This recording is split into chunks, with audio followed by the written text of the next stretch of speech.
Hello, hello. Who is here? What's happening, Ted? Bagatour 78. How's it going? Good evening from lovely Prague, or good afternoon if you're in the States or Mexico or somewhere in North America. Yeah, today's going to be a little bit different, but let me know what you hear. Make sure that you can hear everything fine. Is the microphone loud enough? If not, I'm not sure how to make it louder.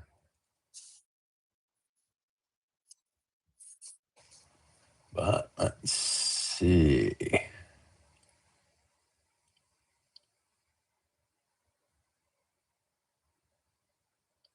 And the water. I don't know what that is. Okay.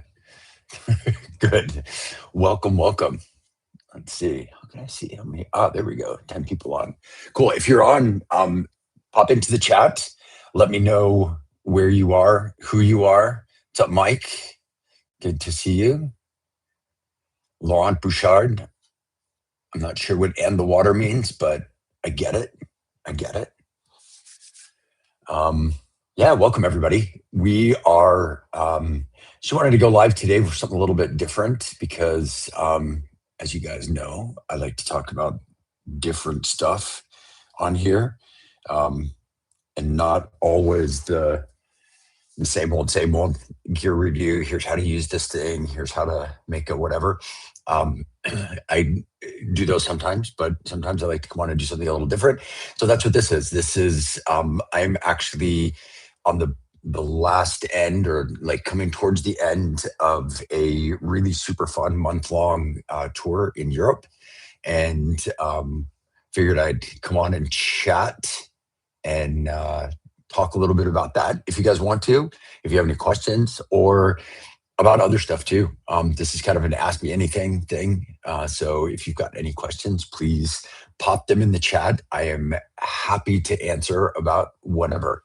But the way things have gone so far has been really cool. I played 2 weeks ago at a club called AMT, AMT in Berlin, which is a new club, which if you're familiar with Berlin, there's the TV tower, the Alexanderplatz TV tower.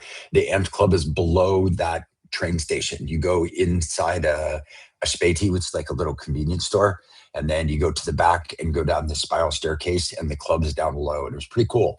The team there was super nice. The sound was really good. It was fun. It was a great show. I got to play with one of my students, which was really great. We played a duo, which was tons and tons of fun. Played a couple hours, closed out the night, and had a great crowd all the way till the end. Let's see. Where else? Then I went a week later, which was this past Thursday. I played at a club in Berlin called About Blank, which is one of my absolute favorite clubs in Berlin. One of the best, if not the best, sound system I've ever played on. Is the sound there is awesome. It was for Diffused Reality, who's the record label that put out my release last December, and they also host parties there in the summertime, which we did. Could you say a car for an edit? A car for an edit. Sure.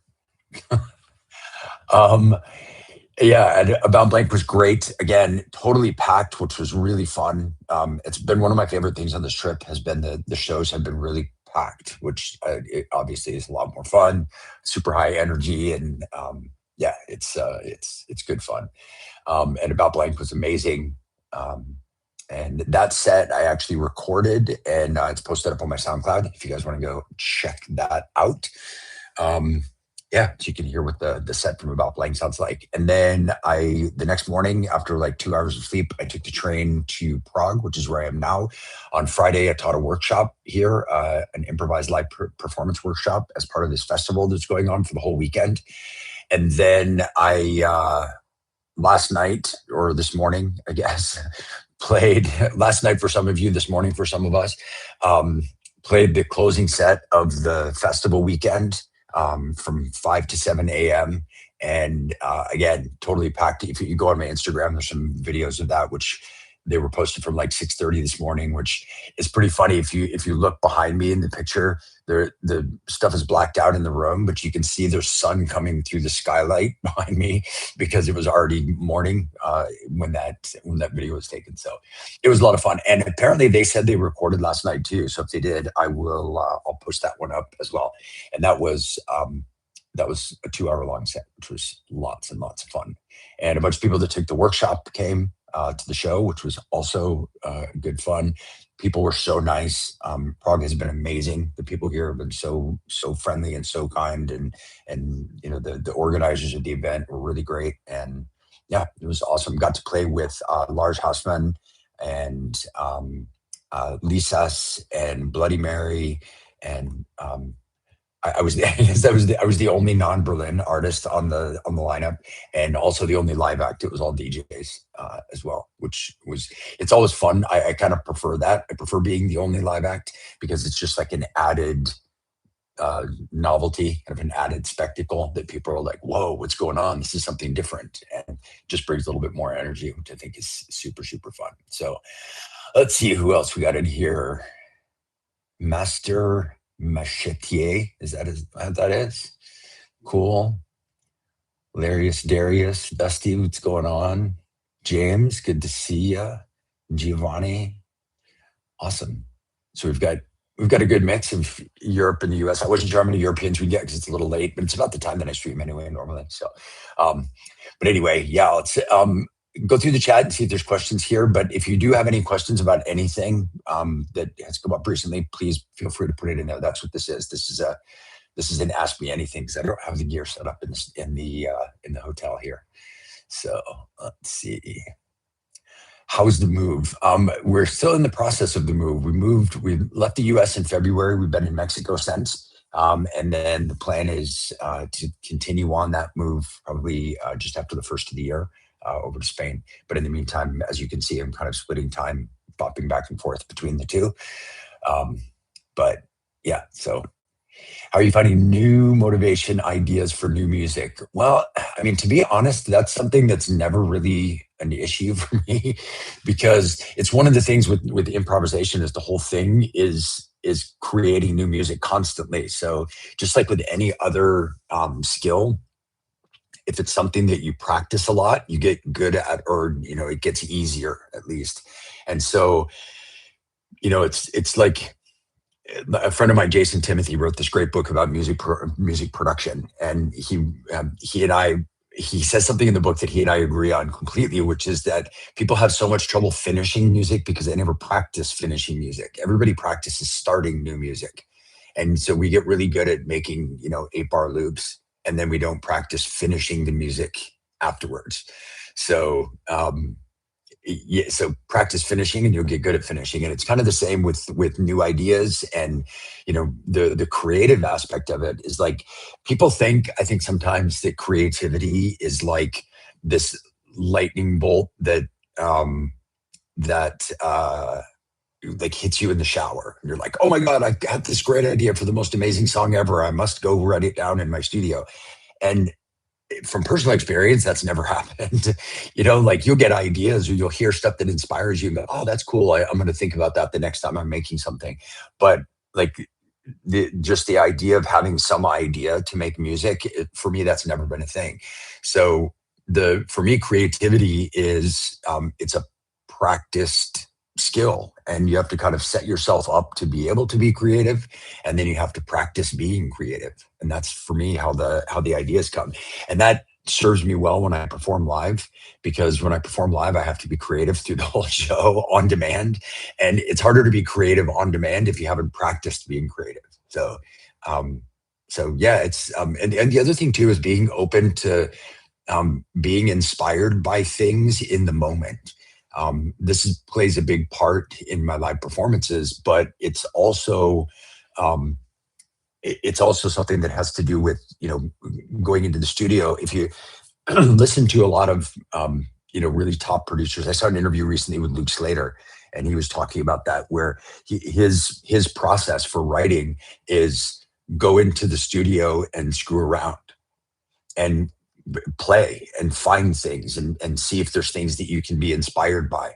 And then if you get inspired and an idea kind of takes hold, keep going with that. And if it fizzles out, okay, cool, like play around some more. And I think we put too much pressure on ourselves that it has to be um, I don't know. We put the pressure on that it has to be methodical and it has to be like I've got to do it this way, and I have to make this thing, and I have to make best use of my time, and sometimes art is not efficient, and sometimes art is not optimized, and so I think it's a good idea sometimes to just let yourself be open to being creative and practice being creative. That's the other bit. So anyway, that's how I get motivation and ideas for music. Motivation's never really a problem.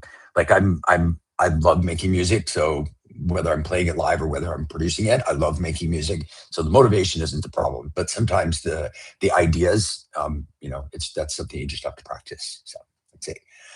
How you liking the H90? Surprised you didn't get the black one. Yeah, I was super bummed they sold out of the black ones before I finally pulled the trigger to buy one. So now I have a white one. So if anybody watching has a black H90 and they want to trade me for a white H90, I would totally do that. But unfortunately, I don't. So anyway, love the new digs. Yeah, this is the lovely Mama Shelter Hotel in the middle of beautiful Prague, which is really nice. It's actually a really nice hotel. It's where the promoters put me up for the event. So yeah, it's cool. I'm digging the digs too. Let's see. Hello from Northern Italy. Hello, Giovanni.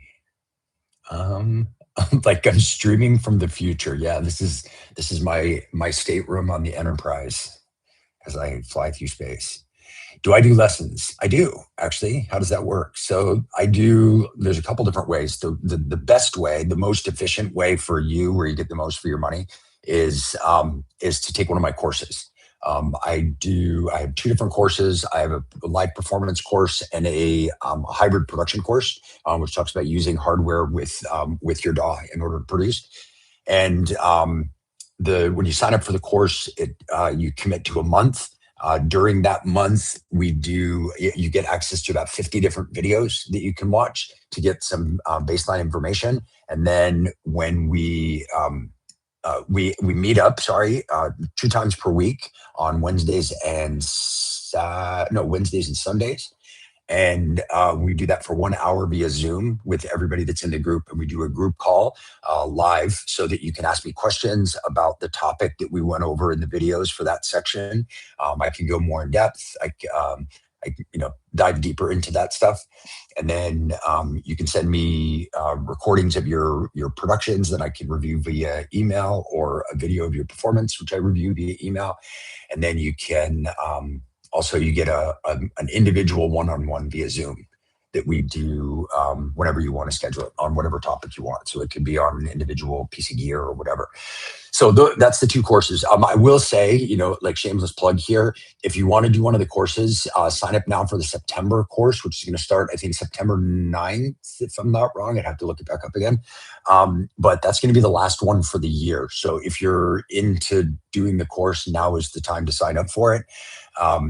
There's a discount code right now.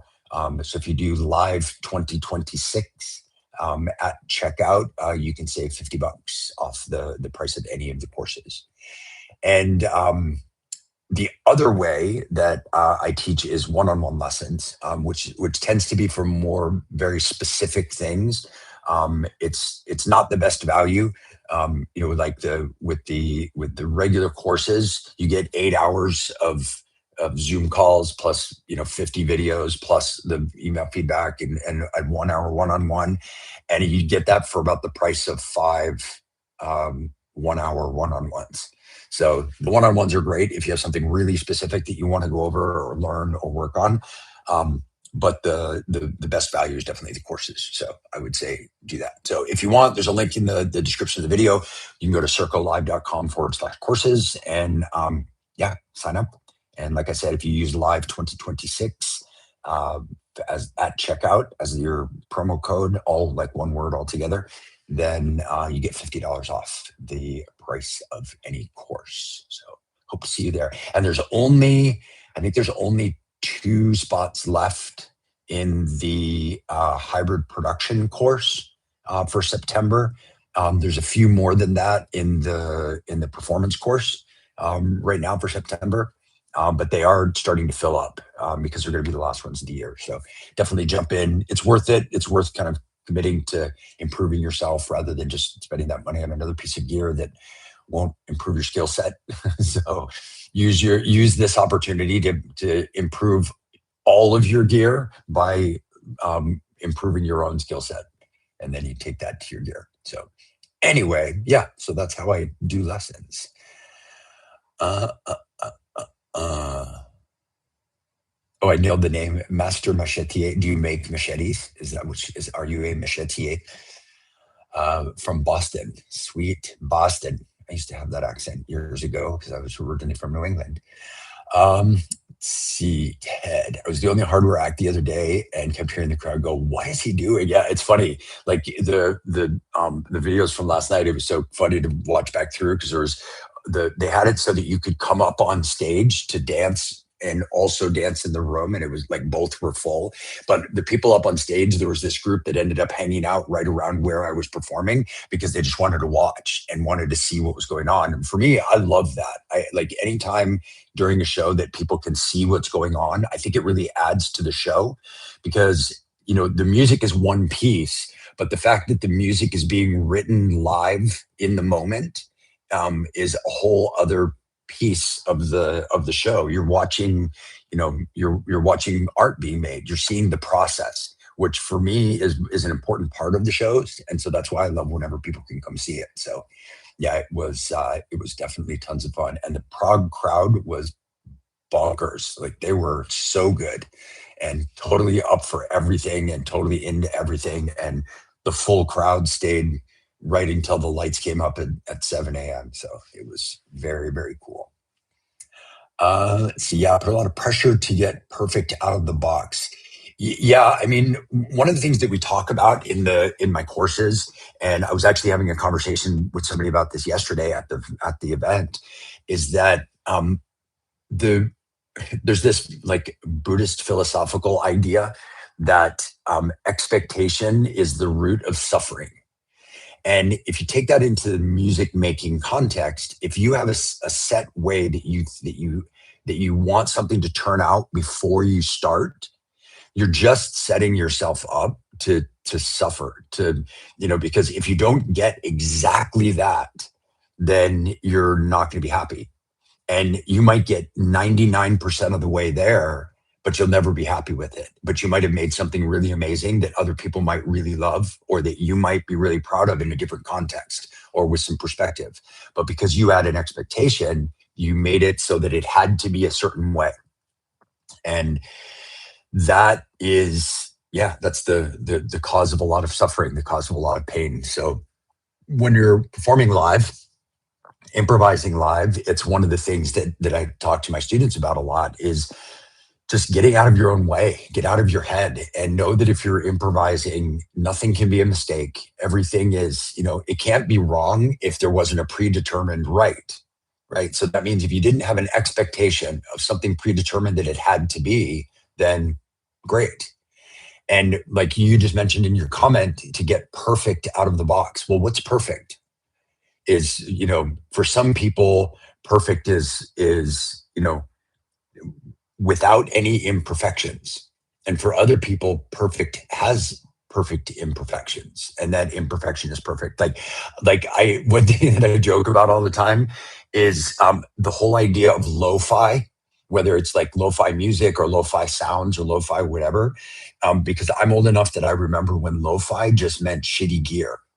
And so we would naturally get a lo-fi sound because we were using a tape machine to record that was not recording at a standard speed. So it was just like, yeah, it was like it wasn't. and now like people go for that. Like you'll buy a plugin or a synth or whatever because it has like a tape warble or something like that. And so we make things perfect to make them imperfect again, where we could just accept the initial imperfection, or not just accept, we could love the imperfection. There's a Japanese philosophy that's called wabi sabi, which I know sounds like a fake name, but it's actually not.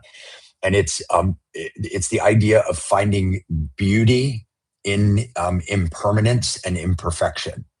And I love that philosophical idea as it relates to improvised music, finding the beauty in the impermanence of it, because you're not recording it, you're not producing it, you're not creating a product. It's a thing that happens in a moment and then it goes away. And that moment has its own beauty in that time, in that place with those people, and then it goes away. And there's a lot of beauty in that, and in the imperfection of it. If you've ever seen the Japanese, there's an art where like if a piece of like ceramics or pottery breaks, they repair it with gold in between to kind of highlight the cracks where the breaks happened. And that's that whole idea, that aesthetic of finding beauty in imperfection. And it's not just a Japanese thing. Like there's a thing there, a lot of us have a preference for like furniture that's like natural wood, or like flooring or cabinets or whatever that are natural wood and not like really super refined, because we like the imperfection of the grain of the wood, and we find beauty in that imperfection. And so, or like marble, for example, there's a lot of people that love marble because of the lines that it has, and the fact that it's not rigid, perfect, one color, all the same, one pattern, but everything is unique and beautiful. So that idea of perfect is subjective, right? There's not an objective perfect.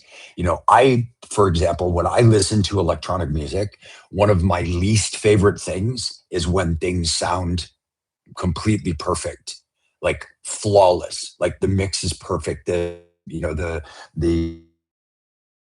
is perfect, every single thing is perfect. Well, when you hear that, for me, that doesn't sound human. Like that's, pretty soon all music will be able to be easily using AI, which, it already.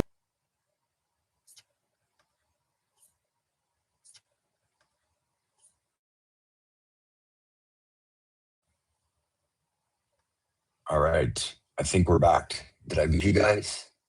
I think I lost you guys for a minute, but I think I'm back now. So anyway, maybe you missed that whole philosophical thing that I just said. But anyway, um, the idea is, we were talking about AI and music perfection, is that that art by its nature is imperfect, right? It's not, if it's, for me, it feels more like design. If it feels like design rather than art. If it's perfect, like you're designing a thing to be a certain way, you're designing a, a, a diagram of a building, right, to be a certain way. Or you can make something that is imperfect and do a beautiful painting of a building, an abstract painting. Sorry, I have to answer a message really quick here. Mm,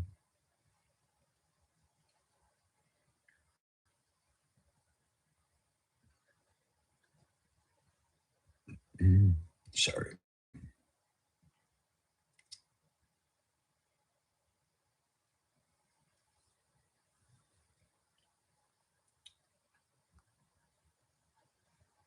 Mm, Don't know if I can answer this. But anyway, the whole idea is finding beauty in imperfection and not having a set idea of what is perfect all the time, because that will get you stuck in that thing where you have an expectation. And then if you don't live up to that expectation, you're unhappy. And the idea for me, at least personally, of art is that it's the pleasure in it, the beauty in it is in the creation of it, and not in the product that it makes. And I think when we productize things and make every musical pursuit a side hustle, and um, yeah, it's I don't know, it's not my favorite. Let's see. Okay. Let's see, where are we? Uh, oh, thank you guys for vouching for the quality of the course. I appreciate that. We're all masochists. Yes, we are. We all love the suffering of that. Well, but you can help avoid that by not having a set way that you want things to be. Let's see. Where do you see techno in 5 to 10 years? Is there any technology influence innovation that you're looking forward to? Um, I mean, there's a great quote from a an interview with Jeff Mills, and they asked him what is techno, and he said techno is music with sounds from the future. And so in 5 to 10 years, that will be our future.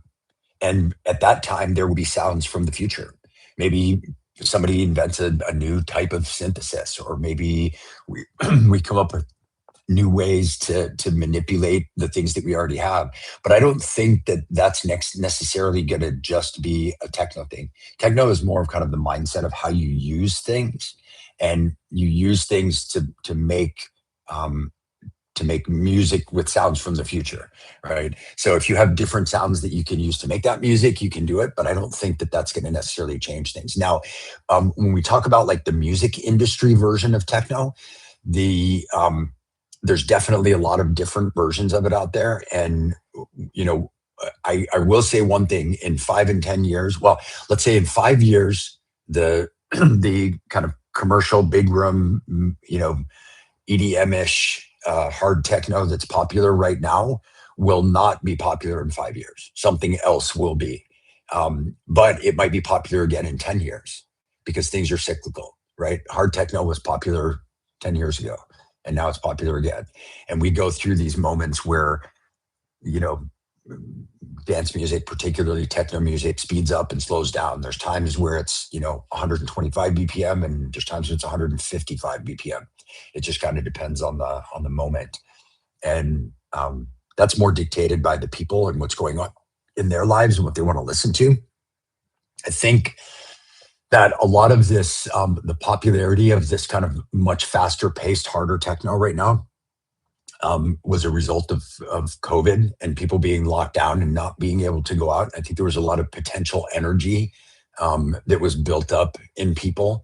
And when they got out and started going out to clubs, they just wanted to scream at the top of their lungs and jump around a lot. And I think that made that there was a real appetite for a very high energy version of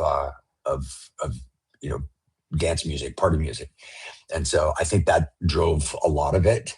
Um, and so I think when that changes, or if that changes, they're in the next few years, fingers crossed, there may be some things to celebrate. And if there's things to celebrate again for the first time in a while, maybe people want something that's a bit more joyful and a bit more kind of, less dark and less, angsty. But we'll see. We'll see what drives that. But that's where I think that would be. But I don't think necessarily that any technology is going to influence it too much, because I think that technology can influence in to a certain extent, but it still all comes down to the users. So it comes down to the people and what they want to do and how they want to make music. So, you know, they may have new and interesting technology to use and more convenient, maybe less expensive, maybe, more capable or whatever. But every time there's like some magic thing that comes out, it ends up not necessarily being the magic thing that everybody thought it was going to be. So, there's just different tools out there. And oftentimes people don't end up using the best tools, and when I say the best, I mean like the most cutting edge or the most expensive or the most, um, technologically capable or whatever. They end up defaulting to things that they like or that inspire them rather than saying, I got to have that, that new thing. Although gas is a real thing for sure. So we'll see. We'll see where it all goes. AI is beyond what we can wrestle with here. I don't know about that. I think everybody needs to wrestle with AI all the time because I think that if we don't, it's just gonna, the powers that be, who are the ones that have a monetary interest in going a certain direction with AI, will have not had anyone having a counter conversation about anything, and so they will be kind of free to do whatever they want to do, and that's how things, get away from us in ways that we can't take back. We saw that happen with social media where, things got rampant and it's now difficult or impossible to pull a lot of things back. And so I think that now is absolutely the time for us to wrestle with AI. And I will say, as it relates to music, on the AI conversation, as it relates to music, I saw a really interesting post. I think it was on Instagram the other day where a guy kind of sarcastically was saying that, like, thank goodness, Sam Altman just announced the other day that that musicians will be able to now take their life's work and basically do it with no effort, and anybody will be able to do that, and they'll be able to do that using the life's work of other people without any kind of need to acknowledge or appreciate the people who actually did the work in the first place. And it was interesting because it was on this very similar mentality that I have about music and art, which is that the output, the thing you make, is unimportant to me. I don't care about the track, the whatever. That's not important. For me, the most important thing, the thing that drives my motivation and everything that I do music wise is the act of making art, right? The like people say, love the process, but what that means in an artistic sense is that fall in love with making art, not fall in love with art, right? And then try to figure out how to make it, but fall in love with the process of making art, whether that's music or painting or sculpture or whatever. The process is the beautiful part. That's the fun part, and at least for me, and that's where I find the passion and the enjoyment in music. So in that case, AI in music for me becomes kind of like a non-existent thing. Like the only thing that AI has as it pertains to music, in my opinion, is a way to arrive at a product faster. And if your interest in making music has nothing to do with the product, well, then you don't need that, right?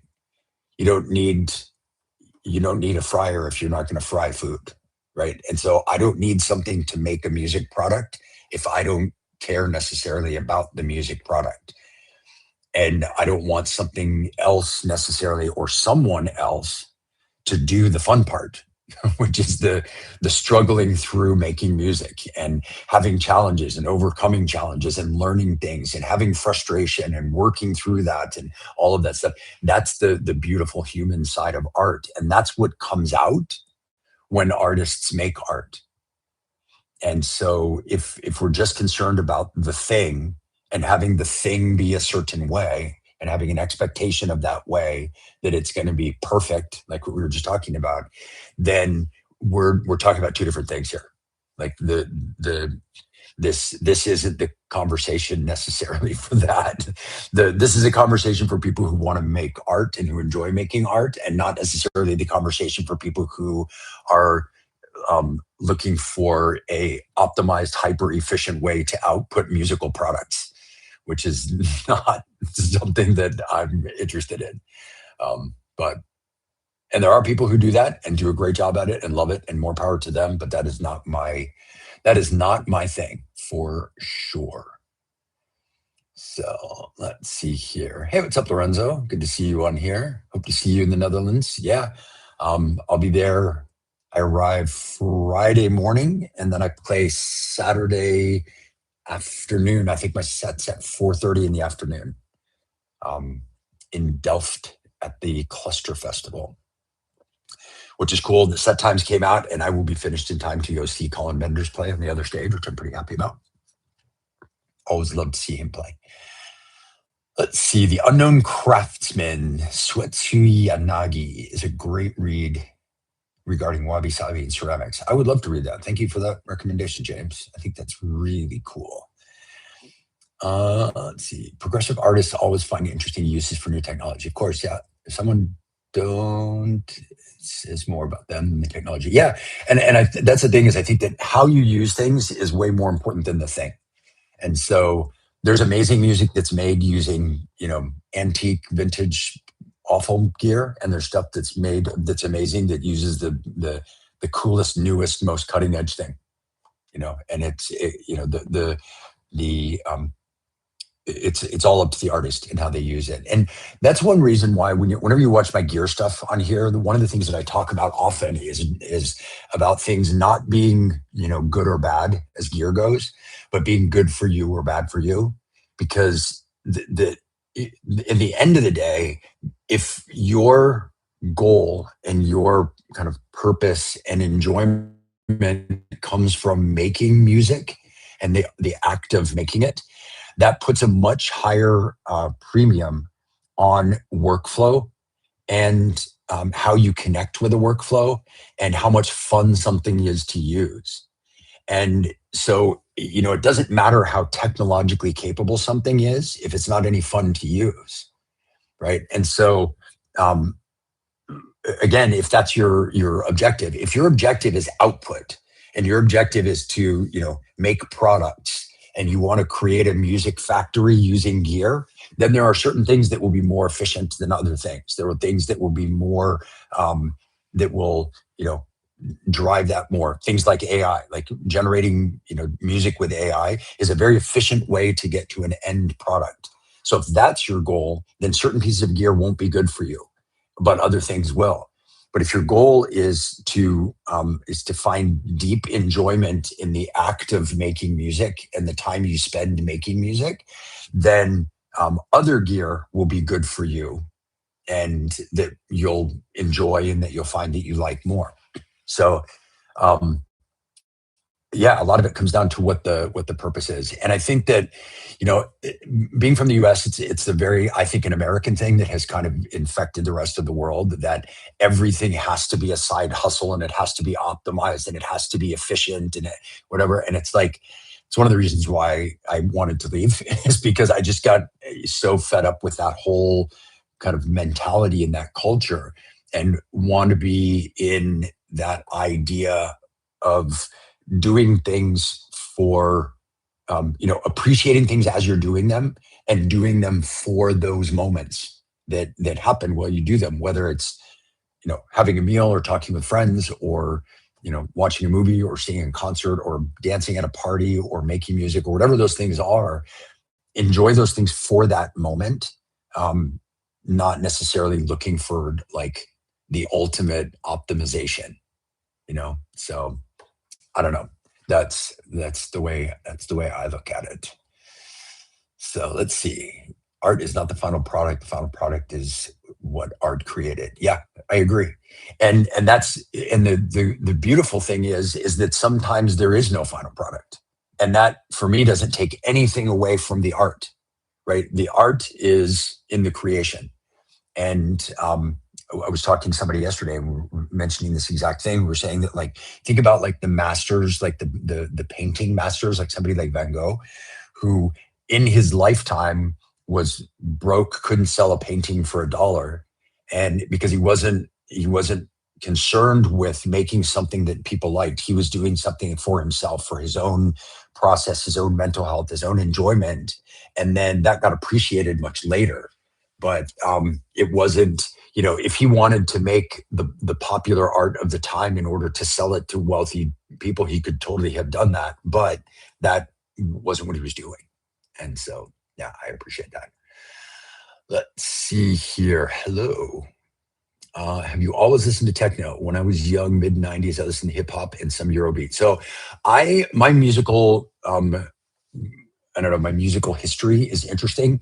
I I'm very old. So in the like '80s, late '80s, when I was in high school, it was kind of the first influx of electronic music into the US. And I loved it from the first time I heard it. And so it was really funny because I really enjoy rock music as well. And I played guitar in bands and played like blues rock cover bands and all that kind of stuff.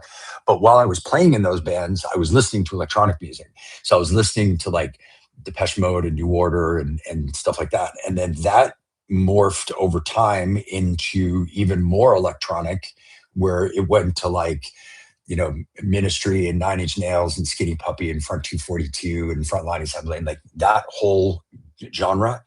And then that continued on into techno. But all along, I was also listening to other stuff. But I will tell you, because you mentioned hip hop, I was never into hip hop. And part of it was because I missed it. So through most of the '90s, I was living in Europe, working for a resort company, and hip hop was not nearly as big in Europe as it was in the US. In Europe, it was more about electronic music. It was about house and techno and all of that, and raves and different types of party. There was hip hop. Don't get me wrong, but it just wasn't. It wasn't the thing that everybody was into, like it was in the States. So for me, all of this music was new, so I was really excited and going to these events and seeing, listening to artists play and stuff. That really kind of fed me into the electronic side. And when and hip hop at that time um, wasn't as popular, and I think I've discussed this before, but one of the reasons why I think personally why hip hop wasn't as popular in the '90s in outside of the US and maybe the UK was a language thing. Because when you think about it, the musical side of hip hop is not what makes it great, right? It's the lyrical side, it's the rhyme, it's the word play, and so in order to really get into that in those days when it was new, in order for it to be kind of an attractive new thing, it didn't, for people who didn't speak English or didn't speak English as a first language so that they could get the nuance of like play on words of different things, there wasn't the same appreciation. So it kind of flew a bit under the radar in places where English speaking wasn't as prevalent. And so like I was in places like Switzerland and France and things like that. There was just not a lot of English speaking. But then you had all this music, particularly techno, because house also had a bit of lyrics, but techno was lyric free, so it crossed all borders, and so everybody could kind of appreciate the emotional feeling of it that was being passed on through rhythm and melody and tone and sound design and all that kind of stuff. And so you didn't have to understand a language in order to get it. And so I don't know, I felt like that was why it really took off, and I was all about it at that time. So yeah, it was. Hip hop was not a big influence in me. I enjoyed it and listened to it in passing, but I was never ahead. I went from and rock and like rock like old school metal and grunge and all of that stuff into electronic, and kind of both of those at the same time, and kind of kept those both going. But um, ever since then, I've always been way more electronic leaning. And it's funny too, because I'll make music sometimes and I'll, listen back to something that I played like a set, and I'll hear influences from way back then. Like one of the bands that always sticks in my head, because I loved what they did back in those days with early electronic music, and because of that, a lot of their rhythmic stuff still comes out in my music is Nitzareb. They're one that for some reason their style kind of imprinted on my brain. So now it comes out kind of naturally, like certain rhythmical things and certain sound design things, just without even thinking about it, which is interesting. Let's see. In the '80s, some of the UK's musicians union lobbied for a ban on synthesizers and drum machines. Yes, they did. But that was, for me, that I think is silly, because there you're banning a tool that needs a user. The whole idea of AI in music and why I support banning AI generated music from streaming platforms and things like that is because that not only does that music not take a user to create, but it took thousands and thousands and thousands of other users to generate that music in order for that model to have its music to learn from. And those artists' music was used without their permission, and it was used without any kind of recognition or compensation. And now the people who control the AI engines for making music are profiting off of the work of decades or centuries of other musicians that they didn't have to pay for, so that people in this day and age can be musicians without being musicians. With a synthesizer or a drum machine, a drum machine still needs a user. It still needs somebody to put in rhythms. It still needs somebody to set tempo. It still needs somebody to do that. Where with AI, you can ask for a song in a particular way in a sentence, and Suno will generate that song for you. But it'll be generated not using any of your skill, but it'll be generated using decades and centuries of other people's skills without their permission. So I am not at all a proponent of AI in music at all. Let's see. Totally relate to the experience of playing priority. Yes, totally. Good to see you as well, the breathalyzer. Haven't seen you on here in a little bit. Am I performing at NobCon again? I am not. I don't think I'm going to NobCon this year. Last year was a bit of a letdown, so I just decided I'm done with NobCon. So I don't think I'm going to go this year. It does surprise me when I hear that emphasis from you, but that just means I have to fix my assumptions. Which emphasis? What was I answering to your question?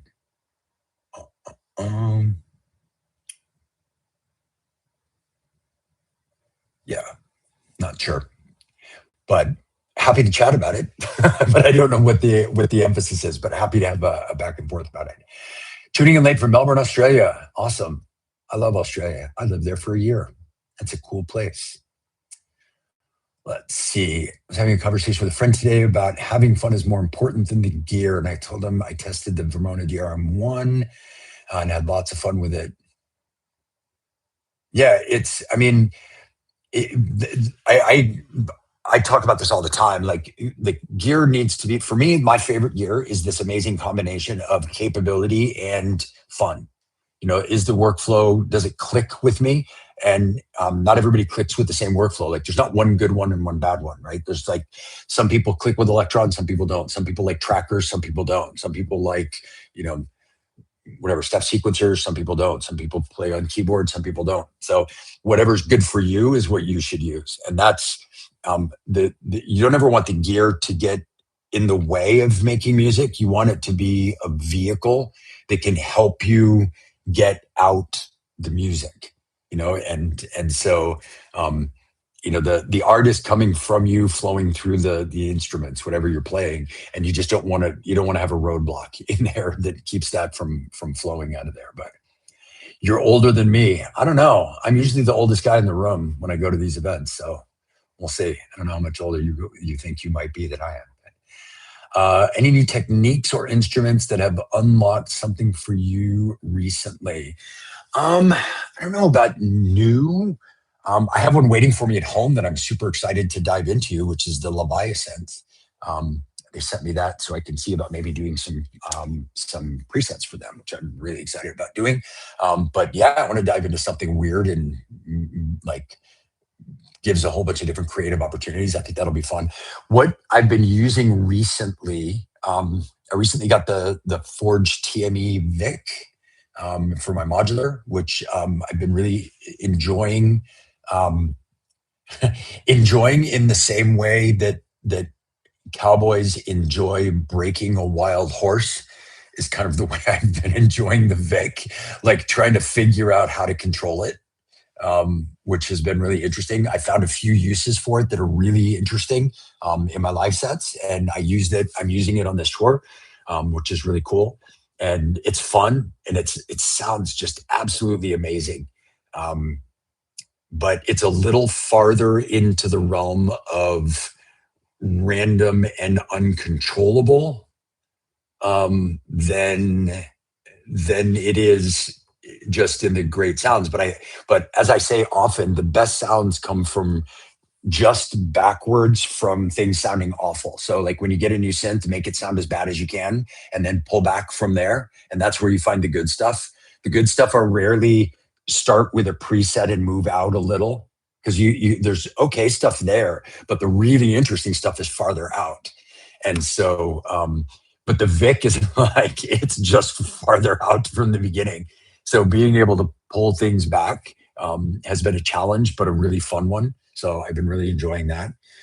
Um, and the H90 pedal has been great as well. I love it. It really opens up a ton of creative possibilities to have two stereo effect sets going through one pedal in two separate paths, where you can build kind of presets of effects, whatever you want on one and two, and settings for those, and then save those. And then you can bring up at different times during your performance, if you get an idea, you can bring up a different combination of send effects and then send to those effects. Rather than always having to have your sends set up to, like a reverb and a delay. And then you do that. Or like I've used like frequency shifter and, a multi effect. But you still have those are kind of set in stone. Those are the one thing that you can use. And with this, I can set my two stereo sends from the mixer going into the two stereo inputs on the H90, and then I can decide at that point where those are headed. So it's kind of like having a crazy effect patch bay all in one pedal, because at any point you can patch any one of your two sends into any combination of effects. So it's very powerful, and that's been really really inspiring. There's a lot of sounds that you'll hear if you listen to my set that was recorded from About Blank the other night. There's a lot of sounds that you'll hear from there that are a really simple sound pre-fader going through the H90.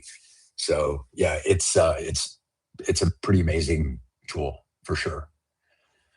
Let's see what old, very old not. I don't know about that. So hands-on and turn the knob is what you get. He said, Electron is the best. I was like, best is subjective. It doesn't matter how much technology and features it has if you don't have fun with it. Yeah, I totally agree. And the thing is, there's always a balance, right? Electron's a perfect example. I think one of the reasons why they've been really successful is they do a good job of balancing technical capability with workflow, because most companies will go one way or the other. So it will either be something that is really, really super deep, technically can do 85 million things, but because of that, has a crazy complex workflow that you can never remember how to do things, and you're constantly pulling out the manual to figure stuff, but you've got all this technical capability.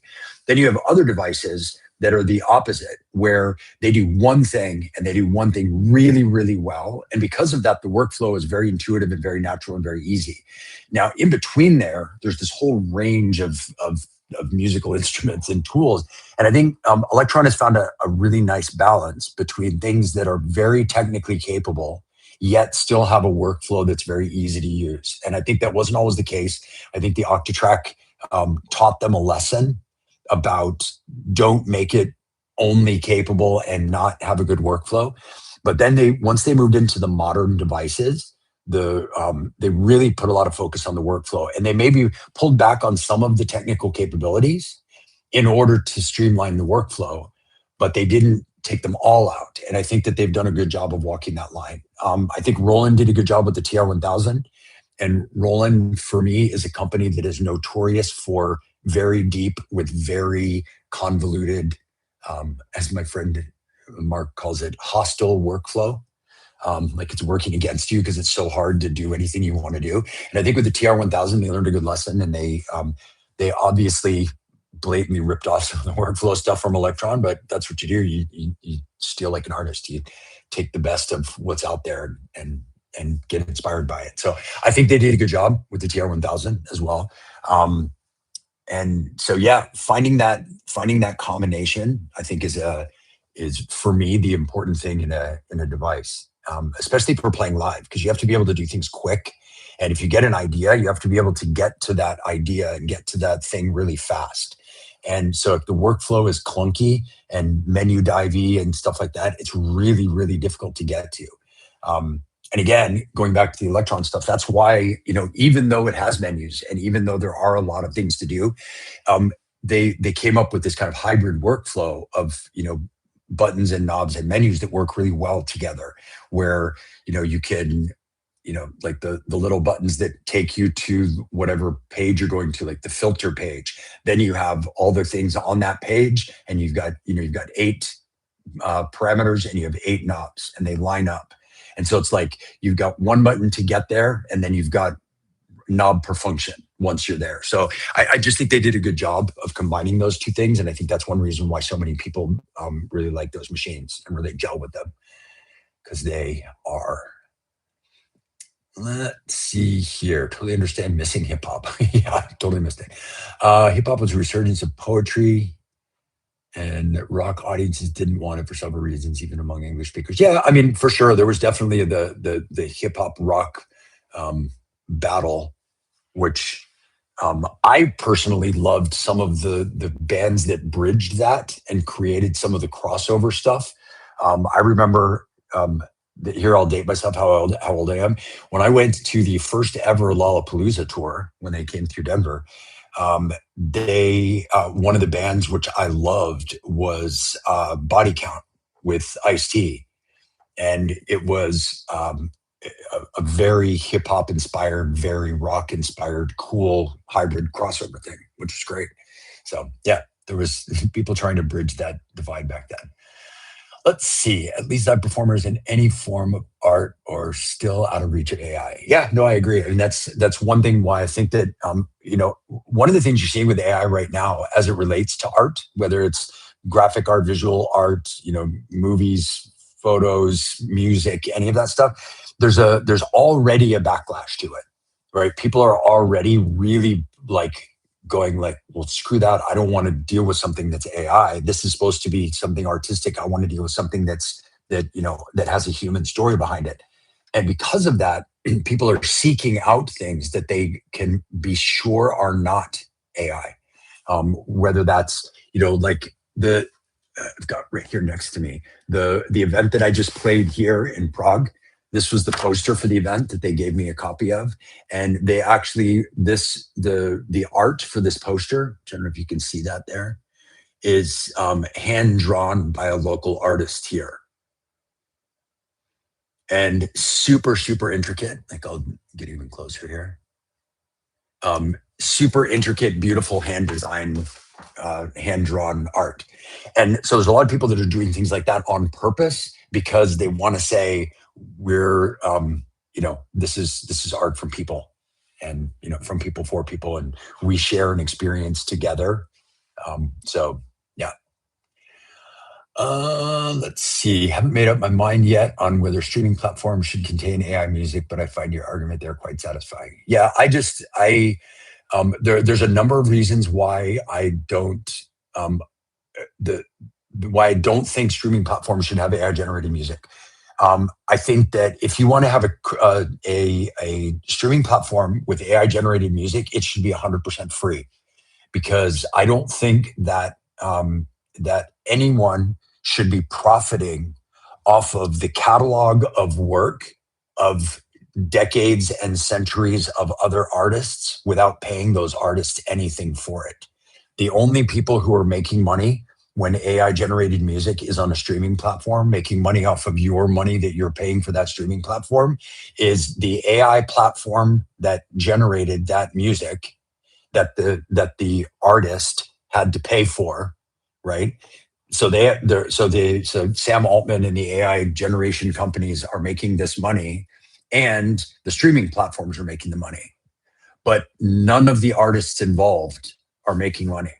None of them. None of the artists whose art was used to train the AI models are making any money off of their art that was taken, right? Like, even when there was the big uh, like battles in the 90s, particularly about sampling and using sampled music, what that basically turned into was copyright law, as it pertains to music. And there's rules around it now. Like, if you sample more than a certain number of seconds of a song, you have to clear that sample, and you have to credit the original artist, and you have to share any proceeds from that with them, or you have to negotiate some sort of a deal with them.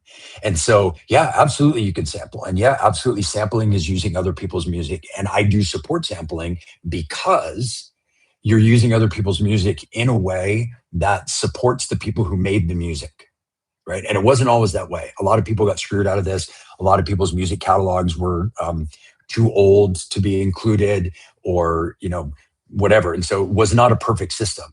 But the only reason there's any kind of music copyright system at all is because people fought back against having their work stolen, and profits being made off of their stolen work.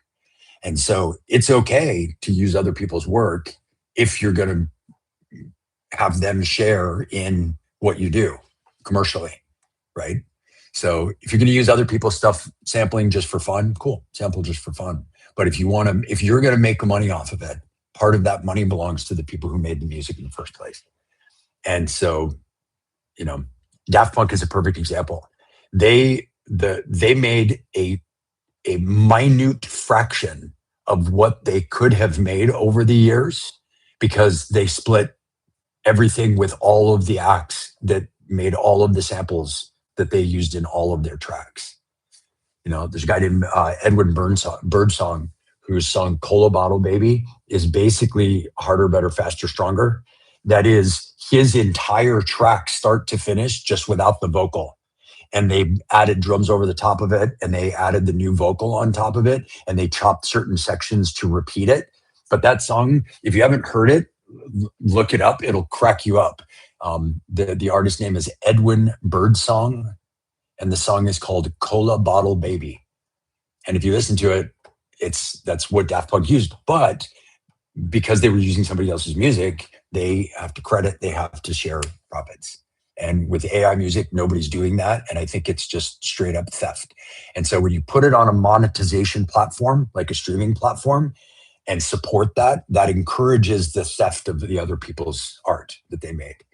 Where if there was laws and rules in place where everybody whose music that had been used to train AI models got compensated for any music that was then created from those models, then I would feel totally differently, right? Use the tool if you want to use the tool, but don't make money off of somebody else's work and call it yours.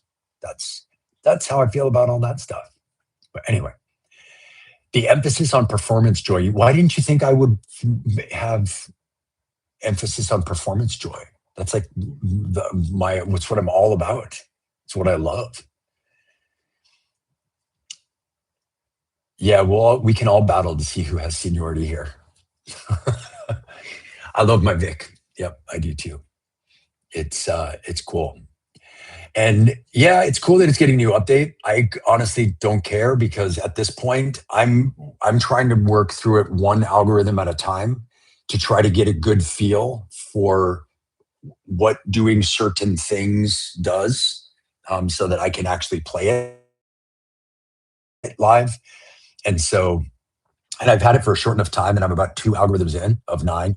So it's supposed to go up to 18, which is, I'll be working on that for the next 20 years. So we'll see. Have you ever tried the Onyware? Yeah. I tried it at their booth at Super Booth, and super fun.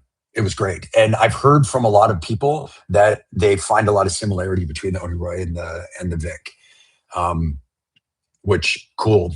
I mean, it's if that's what it really does. Wasn't really doing that with it. I was using it more as kind of a more traditional drone, not as the kind of trippy, crazy, far out drone that the Vic ends up being all the time. But yeah, very cool. 61. Okay, you got me by a couple years, but not by much.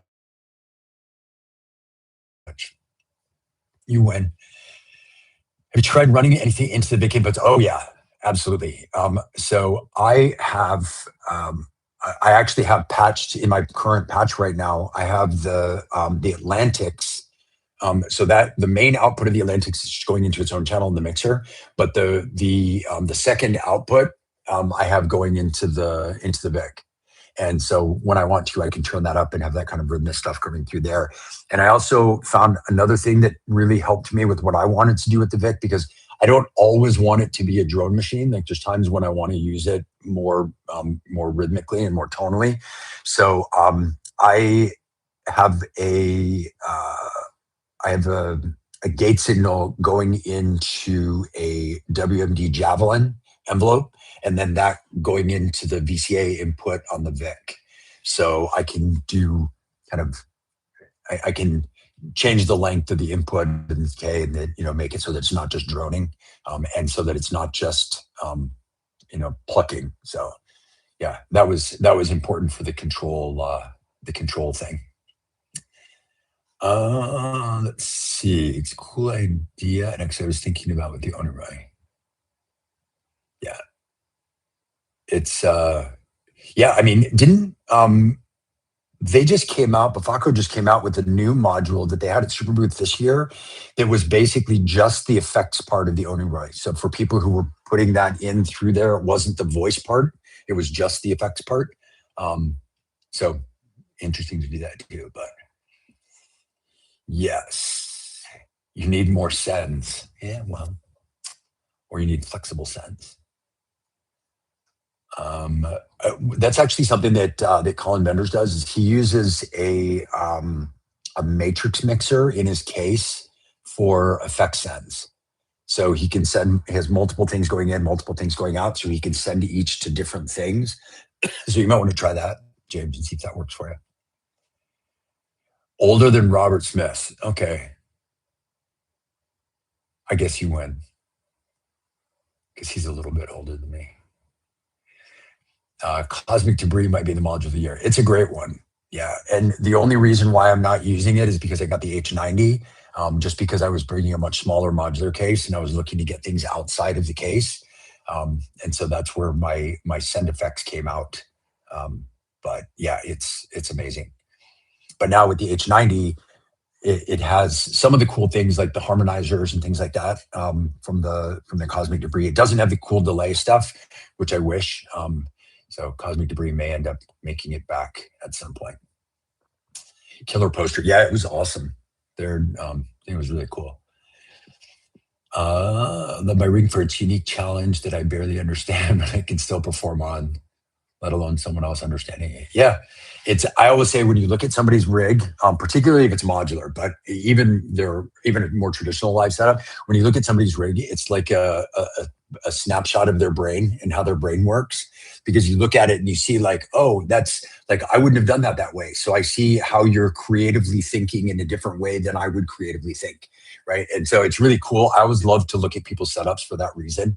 And I always get inspired by things that people do that are like, oh man, I never would have thought of that. Like that, what a great idea. And so, yeah, Steal Like an Artist, my favorite book, or one of my favorite books. Let's see here. A friend of mine works for a very high-end advertising agency, and she said there's a renewed emphasis there at the moment on making stuff for real, to the point the execs are even asking for less CGI. Yeah, totally. It's not going to, it doesn't mean that AI is not going to happen. It will totally happen, and it still needs to be controlled and regulated, and particularly along the lines of stealing other people's work in order to train something for someone else's profit. I think that that's just wrong. And so, but it's not going to go away. It's going to just get better and better. It's going to keep moving forward. But I think that where the control really will come is on the demand side. on the people, on the users and the consumer of the whatever the thing is. And so like if you're an ad agency, you're a consumer of the creative content, but then your person who's watching your ad is a consumer of your ad. And so if the people watching start to blow back against AI generated ads and the companies that are using those, then they will use them less. And then the companies will then say, oh, well, this isn't where our margin of profit is with these people because there's less of them doing it now. There's less demand. So now let's switch to other things, like medicine or like things where you can actually do some good. That would be absolutely amazing. Yeah. Let's see. I should sample some of this rant. You should sample my rants. It wouldn't be the first time. Somebody sampled one of my things and put it into a track and linked me on the track, which I thought was pretty cool. I do very humanized stuff. Don't like quantizing really. Yeah, I agree. Like I said, I'm a big fan of the beauty of imperfection. When I'm producing, like in my hybrid production course, what we talk about is like how to use live performance techniques in production. So you're kind of performing things in and recording them and then using the recordings in your performances and kind of going back and forth. And when I'm producing tracks even to release, if there's something like not perfect in that track, I leave it in on purpose. I don't go back and clean things up because I tried doing that. I tried multi-tracking everything in and going back in and basically producing a track using those multi-tracks in a more traditional way. And I just found that it sucked the soul out of the music. It didn't sound like a live performance anymore. It didn't sound human anymore. So for that, I love the imperfection. I love the humanized stuff. And as far as quantized, like I'm the same way. So with techno, there's obviously some things that have to be quantized. Like there's stuff that's very rigid and repetitive that's on purpose. It's like it makes it easier to dance to. It makes the crowd enjoy it more. But then I like to have things that are totally off the rails. So I'll have things, like certain voices will be quantized to a scale or to a key. But I have one voice in my case that has non-quantized knobs for changing pitch. And so there's no way to know what it's doing, and I don't run it through a quantizer after that. So I like having things that are unquantized melodically like that. But less so for the music that I make, less so in the rhythmical side. Although I will move things out of quantization, but I'm not I'm not a finger drummer. I'm not recording stuff in like that. But then I also do a lot of stuff rhythmically when I'm performing that I do manually. So yeah, I'm with you. I'm all about the beauty of imperfection. So let's see. What's up, EasyBot? Good to see you, Matt. How's things? I was talking about you day before yesterday, with somebody in my performance workshop in Prague, mentioned you and brought up something from one of your things. And I was like, oh, that's cool. I've actually had a conversation with him about that exact thing, was the way the conversation went. It was pretty cool.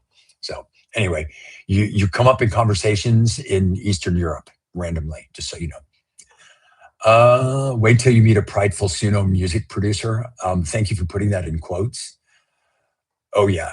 I mean, there already are. They already are out there, It's just like there's producers out there that will download a bunch of sample packs off of Splice or Loop Cloud or whatever, and just assemble the sample packs because they're royalty free. But see, I have less of a problem with that, because for me, it's not about, you're not a real musician or whatever. Like whatever, use the tools that are available to you. What it is for me is it's more a question of compensating the people who did the actual work. And so if you download sample packs, the people that sell those sample packs get paid so that you can have royalty-free samples that you can cobble together to make a track. And if you want to do that, that's awesome. Do that. Like use that for your creativity. That's absolutely amazing. Whatever. It's not the way I like to do it, but I do use some samples that I download, that I play in the sample player, because I don't like to make whole tracks like that. But sure, there's some things that I would rather do that way. And I don't have a problem because I know the person who made the sample is being compensated for making the sample. The person who had that creativity and that created that in the first place. With AI, it's yeah, not. What? My computer's telling me it has to verify that it's me to continue. Interesting. Anyway, here we are. Let's see. I tried a few prompts using the free Suno to see if it could do what I do, and it cannot. Yeah, not yet. It will be able to. And it's right now it's not very good for certain things. For certain things, it is pretty good. But again, for me, it's not a matter of whether it's good or not, or whether it can replace someone or not. It's a matter of that music that it generated didn't just come from the ether. That wasn't just made up by a machine. That is a machine learning model, large language model, that machine learns from the inputs. It's trained on the inputs of all of the musicians ever.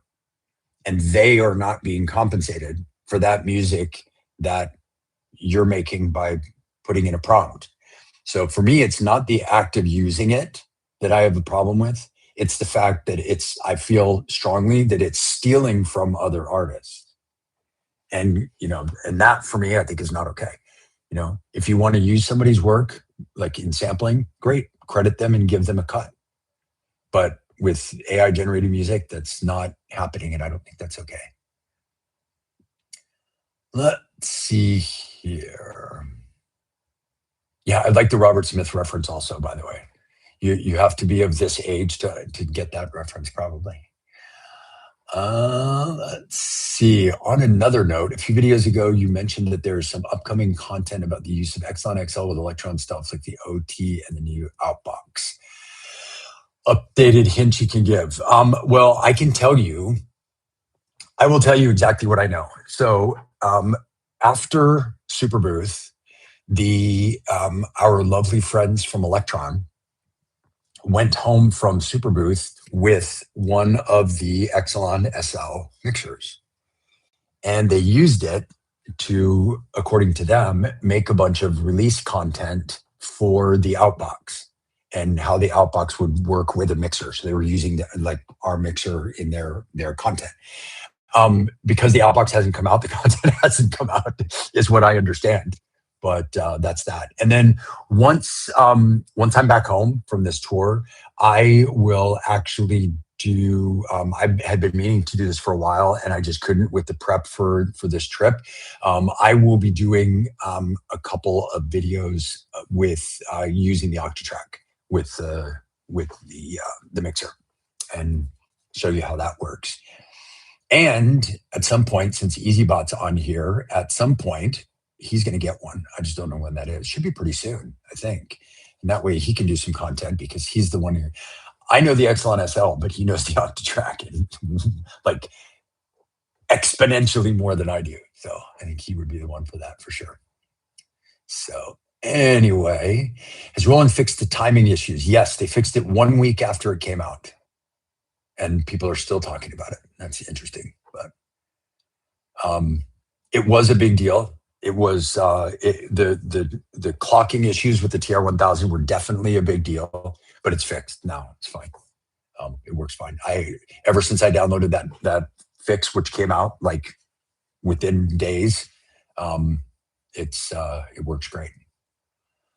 So let's see here. Multi-tracking is a huge hard topic. Yeah, I mean, that's the thing is multi-tracking is a tool. And we talk about that in my production course, because that's one way that you can make music.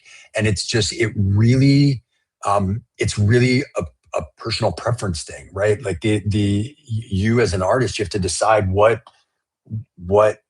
you want your process to be, right? Like,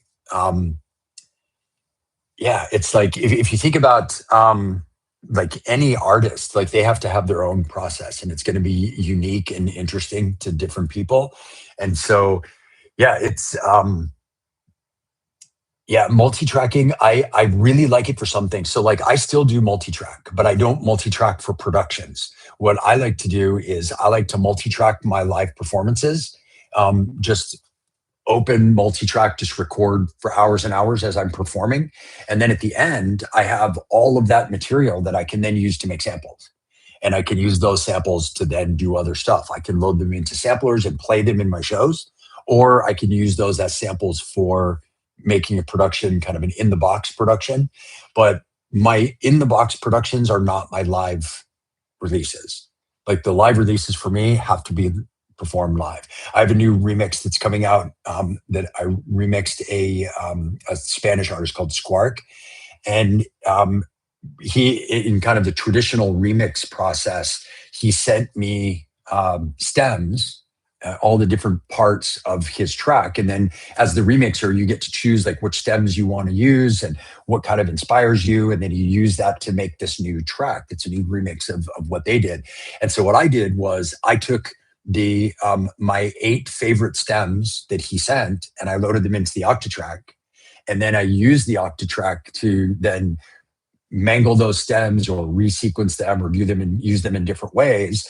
And that was all linked with my live rig.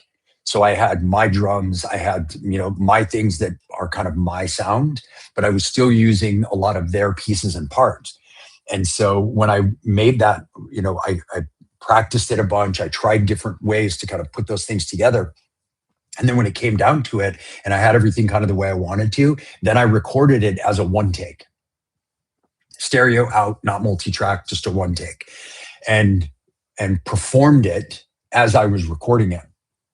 So it was kind of a hybrid version. And again, that's what I teach in my course is that I can teach you how to make those stems and then how to use those stems in a performance and then how to record that performance as a track, as an output, or not, whatever you want to do, or just perform it, but whatever you want to do. So it's, it's interesting. So if you want to sign up now. Let's see. They added a sync offset in the settings. It's set to 50 milliseconds. So it's not just a straight 50 milliseconds. It depends on the gear. So I have different settings saved in the TR-1000 as different projects. That's like a template for starting points, depending on what I'm clocking it with or what it's being clocked from, because that offset is different depending on what other gear you're using. So if you're using a DAW, it's going to be one way. If you're using, I find it's different with the analog rhythm than it is with the Oxy One. So it just really, really depends. Got overblown at the time. I totally agree. I just think, honestly, I think that the reason why the sync thing with the TR-1000 got so overblown and it got talked about is I think because it's so expensive, I think people were looking at like a permission structure to not buy it. And so what that became was like, oh, I can't possibly get it because it has sync problems. And then that became this just huge conversation. Like, yeah, it should have come out with the sync stuff fixed at the beginning, but they fixed it right away. And then it totally went away, but it's still being brought. Like anytime I bring up the TR-1000 in a conversation, they're like, oh yeah, how do you play with it with all the sync problems? I'm like, it doesn't have sync problems. It had sync problems for a minute and then it went away. And so yeah, it's just really funny. For me, it always really felt like that, like it was a permission structure, like, well, I can't like this thing because then I'm going to want to buy it. So I have to find a reason not to like it. And so the one thing that it didn't do that people were pissed about was the sync thing. They're like, oh, sync problems. And so now when it comes up all the time because people are still saying, well, I never got one because of all those sync problems. Let's see. Can't wait for the Exelon S EasyBot OT templates. Well, let me tell you, the Exelon SL, and I told Matt this personally, the Exelon SL was designed with the EasyBot Octatrack templates in mind. those conversations came up in our thing, and we said, like, right now people are using the Octatrack as a mixer, but it's really only a couple channels, and then you have to kind of mix through things to get to it. So what's missing is a real mixer.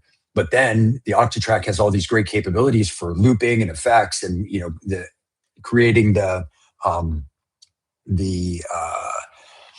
different scenes and the crossfader and all that stuff.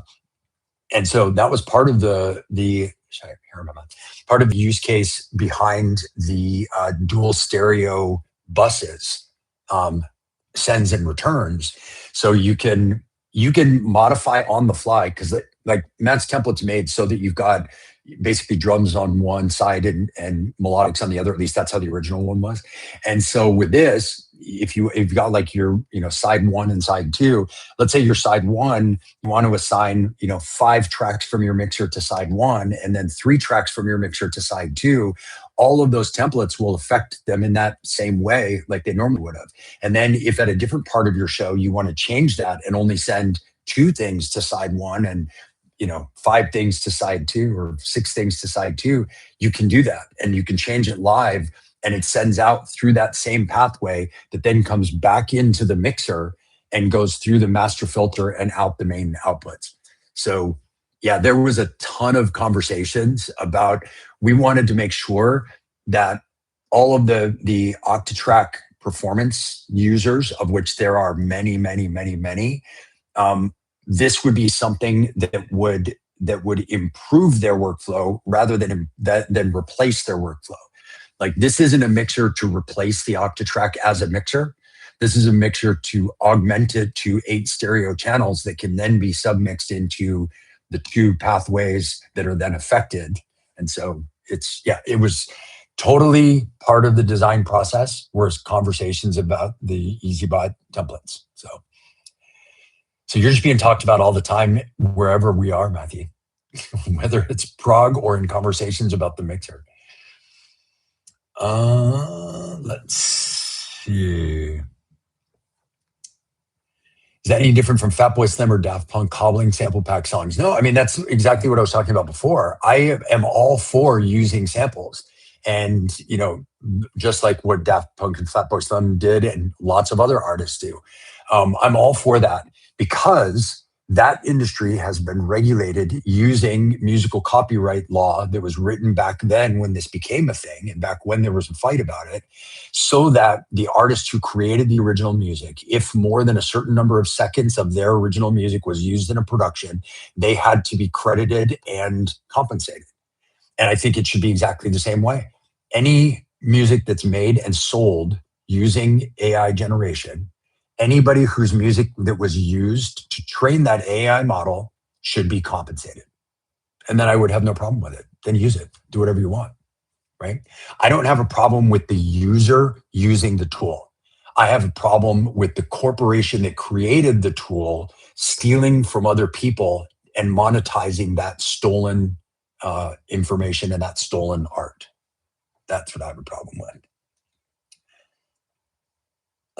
I mean, I think people that are making whole songs with it is a little lazy, but that's just a personal opinion. That's not a moral objection. Let's see. We know you like Octatrack.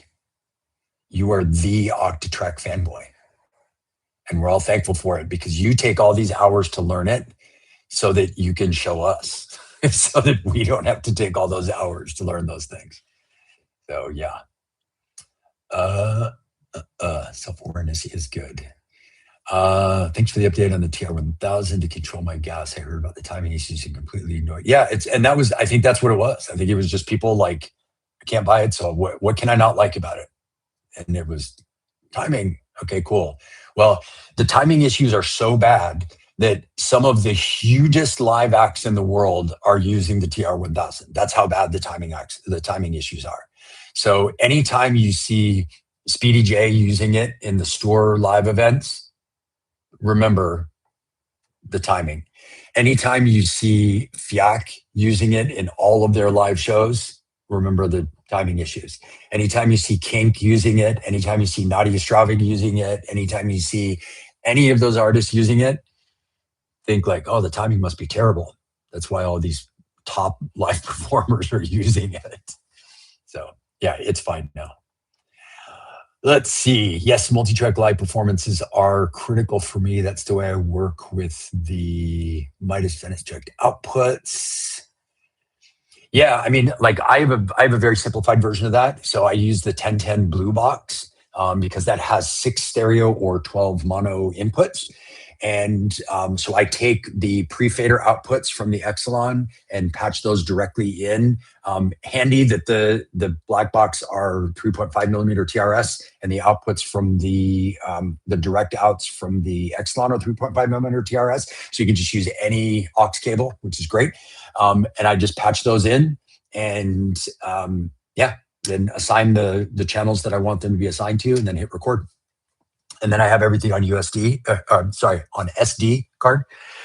And then I built a template in Ableton, which has all of the tracks labeled in the order that they import. So when I drag them over from the SD card into Ableton, they automatically populate into tracks that are already labeled with what the track is. So it's a really quick workflow for getting your multi-track stuff in there.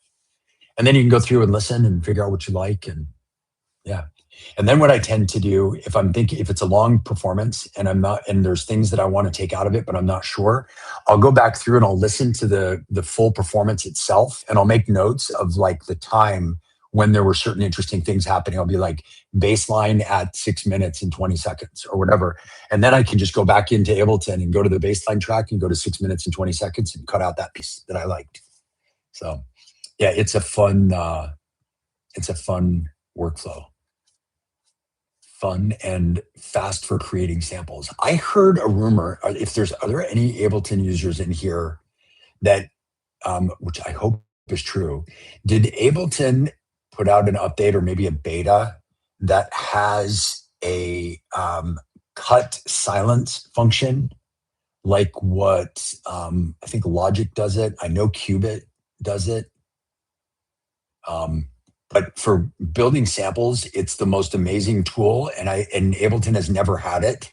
So if that's truly coming, I'm really, really, really excited.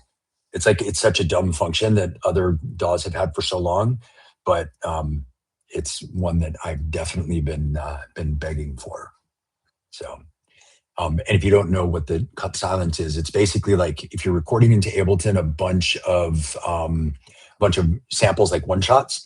So let's say you hit record and then you go to your drum machine that you want to record, and you just hit like each one of the individual pads to make a sound. So you've got a one shot from that thing. With other DAWs, like I know Qubit for sure, or Cubase, sorry, I want to say Cubase. For sure, you can drag that file that's recorded in there. You can right click on the file and you can put cut silence, and it will basically take any silent moment in that whole thing and cut it out. And all it leaves you is your samples with your perfect start and end point. And it's amazing. So yeah, if Ableton's coming out with that, I think that would be absolutely amazing. Let's see. What are the most common tips you give people after hearing their live performances? It really depends. For everybody, it's a little different. So what I tend to give feedback on is sound selection, mixing, arrangement, and kind of like dynamics of arrangement, performance. Like, what are they doing to perform? Like, that's why I make them send me a video and not just an audio recording, because I want to see what they're doing too. So it's not just like press play and call it a live set. Yeah, and also like creativity and things that are new and interesting that they're doing that I'll kind of give encouragement on and things like that. But that's generally what it is. But those are the categories. But everybody's music is going to be totally different. Obviously, some people do some of those things much better than others. So that's why each individual thing gets its own feedback. So anyway, can we know if the direct outputs are coming pre or post? They are coming pre. There were a couple of people that were that had pushed for the idea of doing post fader, but we had a lot of discussions, and I actually had a bunch of discussions with some of those people that I reached out to directly, because I think some of the post fader people were. I know for sure from talking to them that a bunch of them were unclear about what post fader actually means, and about the amount of post production work that is needed if you multi-track from a live performance. And so I think they had misunderstood what pre and post fader would provide them with, and the post fader thing was not what they thought it was going to be. And so so basically we decided to go pre fader because that's it allows for the most flexibility, and it's the most useful in actual production. It's it's the most useful kind of material to have, than much more useful than post fader. So yeah, pre fader is how they will come. Thankfully, that's the way I use it. I was definitely advocating for pre fader 100%. So anyway, and yeah, it was unclear, I think, to people, just because of the way the routing works on this mixer. Again, because it's a fully analog mixer, and one of the biggest features is the buses and the send effects, and the bus routing, being able to route through different buses through different effects, and then also having your stereo send effects and returns. So yeah, because of all of those things, it made it made that conversation a little. It needed to be a little bit more technical than I think what people were having. So it will be coming pre-fader, is the answer. Hey bro, it's been a minute. It has been. I haven't recorded. Well, the last video I recorded was prepping for this tour. and so I've been on this tour, which has been a ton of travel, and I just haven't been able to do anything. And I have some time off now. So I finished my show early this morning and slept a big chunk of the day. So now going into the night here in lovely Prague, I had some time, so I figured it was a good time to get on here. But I don't have my gear all set up. It's still packed in my bags right now, so I wasn't able to do a gear-based one. So I figured we would just do a Q&A, an Ask Me Anything. So feel free to ask me anything. It was actually originally going to be an Ask Me Anything about the tour. So if you have any questions about traveling to play or booking tours or getting stuff like this, or setting up for shows, or things that go wrong during shows, or how do you deal with this, or like, throw that out there, put that in the chat, because I'm more than happy to answer it. But I don't necessarily want to just yap about all that stuff if nobody's interested in hearing anything about it. So if you have questions, throw them in the chat. I would love to hear them and respond to them. Need some water. My voice is going away. It's been an interesting travel for this trip, especially the last week or the last few days, because I finished my show, my second show in Berlin. I played Thursday night, basically Friday morning, finished my set at 5 o'clock in the morning, and then back to the hotel, got 2 hours of sleep, had to get up and leave by train to come to Prague so that I could teach a workshop on Friday afternoon. And so like by the end of that day, I had like a really long day with a show, then 2 hours of sleep, then another really long day of travel with a workshop. And then by the time I got back that night, I was just absolutely destroyed. So very, very tired. But it's the good kind of tired, because I'm doing something that I love. So anyway, what else? What other questions you guys got for me? Am I missing any here? Let's see. Making sure the chat's keeping up. We used to talk techno and electron gear. Recently traded a desk for an analog 4, and I'm struggling to learn it. Yeah, so analog 4 is one of the electron pieces of gear that I had didn't get along with, as well as some other things that did the same stuff. And so sold it. It was one that I didn't keep for a long time. I mean, maybe 6 months, but yeah, I totally am with you. It can sound great. It can be a great sounding monosynth. But at that time, I had some other really great sounding monosynths, and so it was like the low man on the totem pole, and I wanted to buy something else, and so I needed to sell something.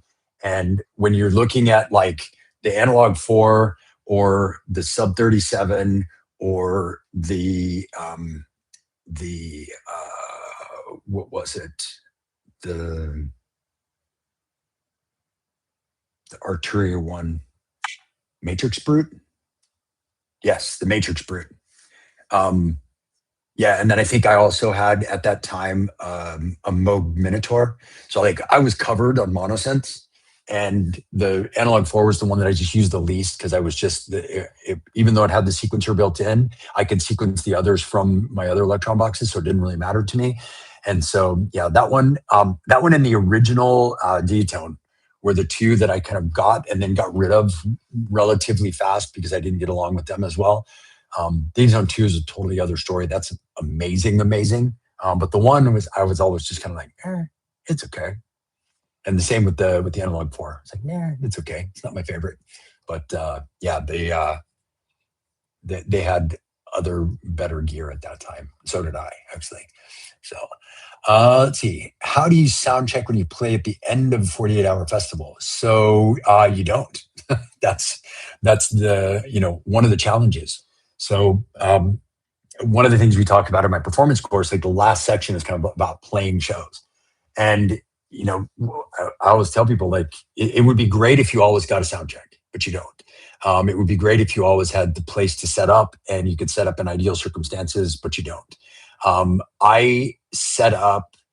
I started setting up about an hour before I played. I was setting up on stage next to a DJ who was playing because I was the only live act. So it was all DJs and they had their DJ set up. And then there was space for me, which was about, I don't know, it was maybe 8 or 10 inches narrower than it needed to be for my normal layout of my gear. So I had to configure my gear in a totally different way than I normally do on the table. Fortunately, there was more depth to the table. And then this was on stage in a dark club, like super, super, super dark club. And you can't have like a flashlight on stage, like while the artist is performing, because you're going to distract from what they're doing. So you're trying to like set things up in a way in the dark and, get it set up the way, So I always encourage people to practice setting up in the dark if you're going to play shows, because inevitably you will have to set up in the dark. And if it's the first time you've ever had to do it, it's really stressful. But like, for example, I know now with the Exelon mixer, I know where the inputs are on the back by feeling them and by counting how many holes over it goes. So like, I know that on my mono inputs, I'm going to put them into the left input, which is the first one. So then I skip the right, then I do the next left, then I skip the right, then I do the next left. And so I know where those are in the back by feeling them because I've practiced doing that. But if I hadn't, it's a nightmare because then you're trying to look at it and you need a light and you might not have a light and there's maybe not enough space to do it. And so it can be a real pain. So then I got all set up. It took me about 20 minutes to get set up. And then once I was all set up and ready to go, then you're going to have your own headphone monitoring of your output so that you can hear, do I have signal? Is everything working? Is everything coming out the mixer? Are all my connections right? When I press play on the MIDI, at least with that, I don't need to hear. I can press play and I can see if everything starts, right? You can see if things start moving. But to be able to hear if all the audio is routed correctly, particularly with like sends and returns, being able to put that in headphones so that you're ready to go. And I use kind of the final module. I built this little box, which I'm not going to take it out and show you, but I built this little box with 3 modules in it. That's kind of like my end of chain box. And the final output is the board brain monitor output, because that converts everything to line level 1/4 inch so that it can go out to the house. And that has headphone monitoring that you can mute your main output while keeping your headphone monitoring of your main. So I just mute so nothing's coming out of the main system, even if I'm connected. And so I don't accidentally play something while I'm sound checking. And then I check in my headphones to make sure that everything's getting at least to the output the way that I want it to sound. And then the only last thing is the last bit going out into the club. And then the last part of it is you have to sound check live at that point. So when you start playing, you have to be able to listen and hear what the sound is sounding like in that room to be able to make adjustments in your output signals, to see if you're overpowering something or underpowering something or whatever. And oftentimes, like when I played it About Blank, they had a phenomenal sound engineer, and I had a sound check there, and I was able to set up early and do all that stuff. And he was with me the whole time while I was sound checking, and he was asking me what adjustments I wanted him to make to their system so that it would have the sound that I wanted it to have for the output. And so it was a totally different experience. So, and that was two shows, 2 nights different from one another in different places, and both very professional shows. They were just like different logistics for how to do stuff. So obviously it's better to have a sound check when you can, but if you can't, you also have to be able to roll with that and kind of deal with it. So anyway, let's see. Yeah, I got other stuff that works fine for me. Is it me, or is the A4 isn't great for the type of techno I like? The thing is, the A4 is it's a very simple synth, in the sense that it kind of just does what a synth does. It's not like some weird, bizarre, esoteric, interesting sounding synth. But what's cool about it is, because it is a kind of your standard subtractive synth, you can make almost any sound with it. Like I just started using in my modular case for this tour the IntelliGel Atlantics, which is basically an SH-101 in a modular format, because I wanted that. I wanted something in my case that was just a bread and butter synth that I could just make any sound I want to make with it.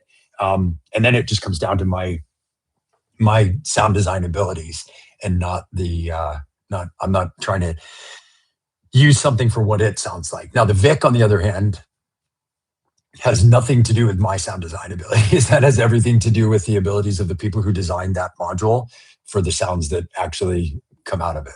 So anyway, let's see what else. Recently had some email exchanges with Board Range crew. Got a cool tip about how to bring modular effects into Exelon Sends Loop.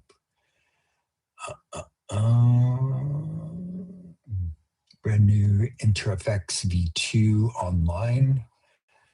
Yeah, not sure what that that thing is, but if you want to share, please feel free to share. Let everybody else know. Found some inspiration on the Analog 4 with some preset packs. It's definitely not an instant sweet spot synth. I've been playing around with using its CV track to control my Cascadia. Yeah, and that's the thing, is it does have some cool things like CV out, which like some of the others don't. So again, it might be good for you. It might be the right thing for you. I was using it as a normal monosynth, and I had other normal monosynths that for me were sounded better and were easier to use and fun to use. Like the Sub 37 and the Matrix Brood are way more fun to use. You've got like kind of knob for function and yeah, they're nothing but so a couple of cool sounding. And then not long, and I actually sold that because another monosynth. I sold that to get an SH-101, a vintage one. So yeah, another amazing monosynth. Let's see here. Cascadias are sick. Yeah, they are. About Blank's tech crew. Yes, it's a pleasure to play with them. Always on top. Yes, they are. They were great. They were. It was very professional. Like they had my tech writer set. Everything was exactly as requested. I had a set time to set up. I had a set time to sound check. I had the sound engineer with me the whole time, and he had his iPad so that he could make adjustments in their in the EQing of their system and in the phase of their system and everything. So we dialed it in exactly the way I wanted it to sound from my rig, and then he saved my settings as a preset in his iPad. And then when it came time for me to play, he was there, 5 minutes early before it was time for me to start. And right as the person before me finished, he changed over to my presets. So it basically reconfigured the whole sound system to my setup. And so it was, very, very professional. One of the more professional sound checks I've ever done, actually. Those guys were great. And the sound, as a result, the sound in that club is, some of the best, if not the best sound I have ever played on. It was just absolutely phenomenal.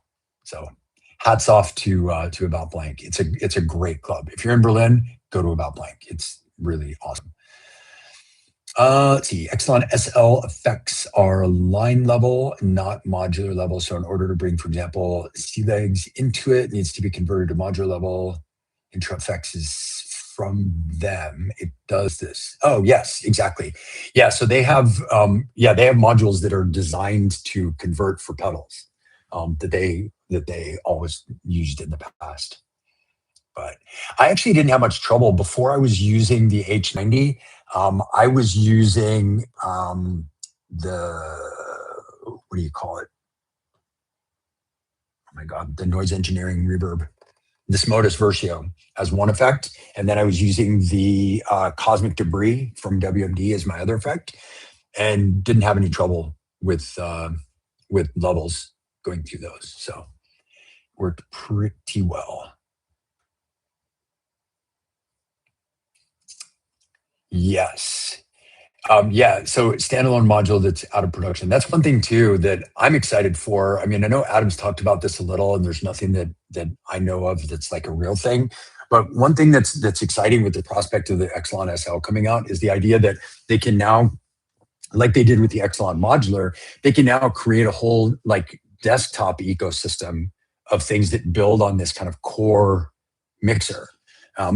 So we built in the essential things that you need for live performance, but certain people might want something a little different. And so to be able to have other modules that can do things like, EQing or, like an end of chain thing or whatever, like, because they already do some of those things in modules for the modular version, but for people who aren't doing modular and who want to do this in the desktop thing, it'll be really cool. So hopefully they keep doing that. I think that's the idea, is to go down that road, and I hope they do, because I think there's going to be a lot of cool, interesting stuff that they could do with it. So anyway, if you don't mind me asking, what usually are the settings needed for your set to sound good in various venues? Is it emphasis of certain frequency ranges or cutting of specifics? So the first part of that question is kind of funny because it's constantly changing and it's in every single venue. And I will say, even when you have a sound check, your sound check, the environment that you're listening when you're sound checking is not the same as the environment that it will sound like when you perform, because you're listening in an empty room, oftentimes with like concrete floor and concrete walls and weird echo happening in different places. But then when you get that full of people who absorb sound, wearing clothes that absorb sound, and moving around, constantly shifting where they are in the room, changing all of that stuff, it'll all change anyway. So you do still have to constantly make adjustments even throughout your performance as you hear things that don't sound quite right. So like I use in-ear monitors so that I can hear what I want it to sound like correctly. But quite often I take them out completely, because I need to also hear how it's actually translating to the room and make adjustments in that stuff. The other thing that I'll do too is if I make adjustments that sound right for the room, they may not sound right in my monitors because I'm not hearing them in the room, right, in the monitors. So what I'll do in that sense is, if I do have a sound check, is I'll sound check for the room and I'll get it sounding the way I want. And then I'll kind of listen on my monitors for a while as I play some stuff, and I'll kind of commit that reference to memory. Like, this is what it should sound like in my monitors in order to sound good in this room. But you never know. I mean, like,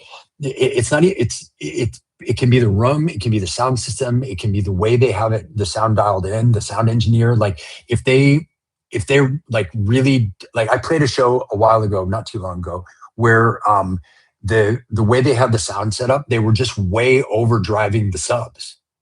And I make music that's very sub heavy. So if I put my music normal through their thing that has the subs jacked way up higher than they should be, it sounds awful. So I have to back down the low end of my mix in order to compensate for them having already driven it up too high.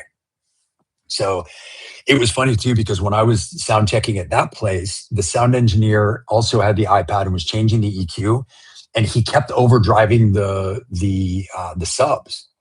And I noticed that he was doing it, and I was like, oh, so he wants it to sound this certain way. So what I did was I went back, and with my multi-band limiting, I way overdrove my subs so he would back his down. And then when it came time for me to play, I pulled them back down again so it would sound correct.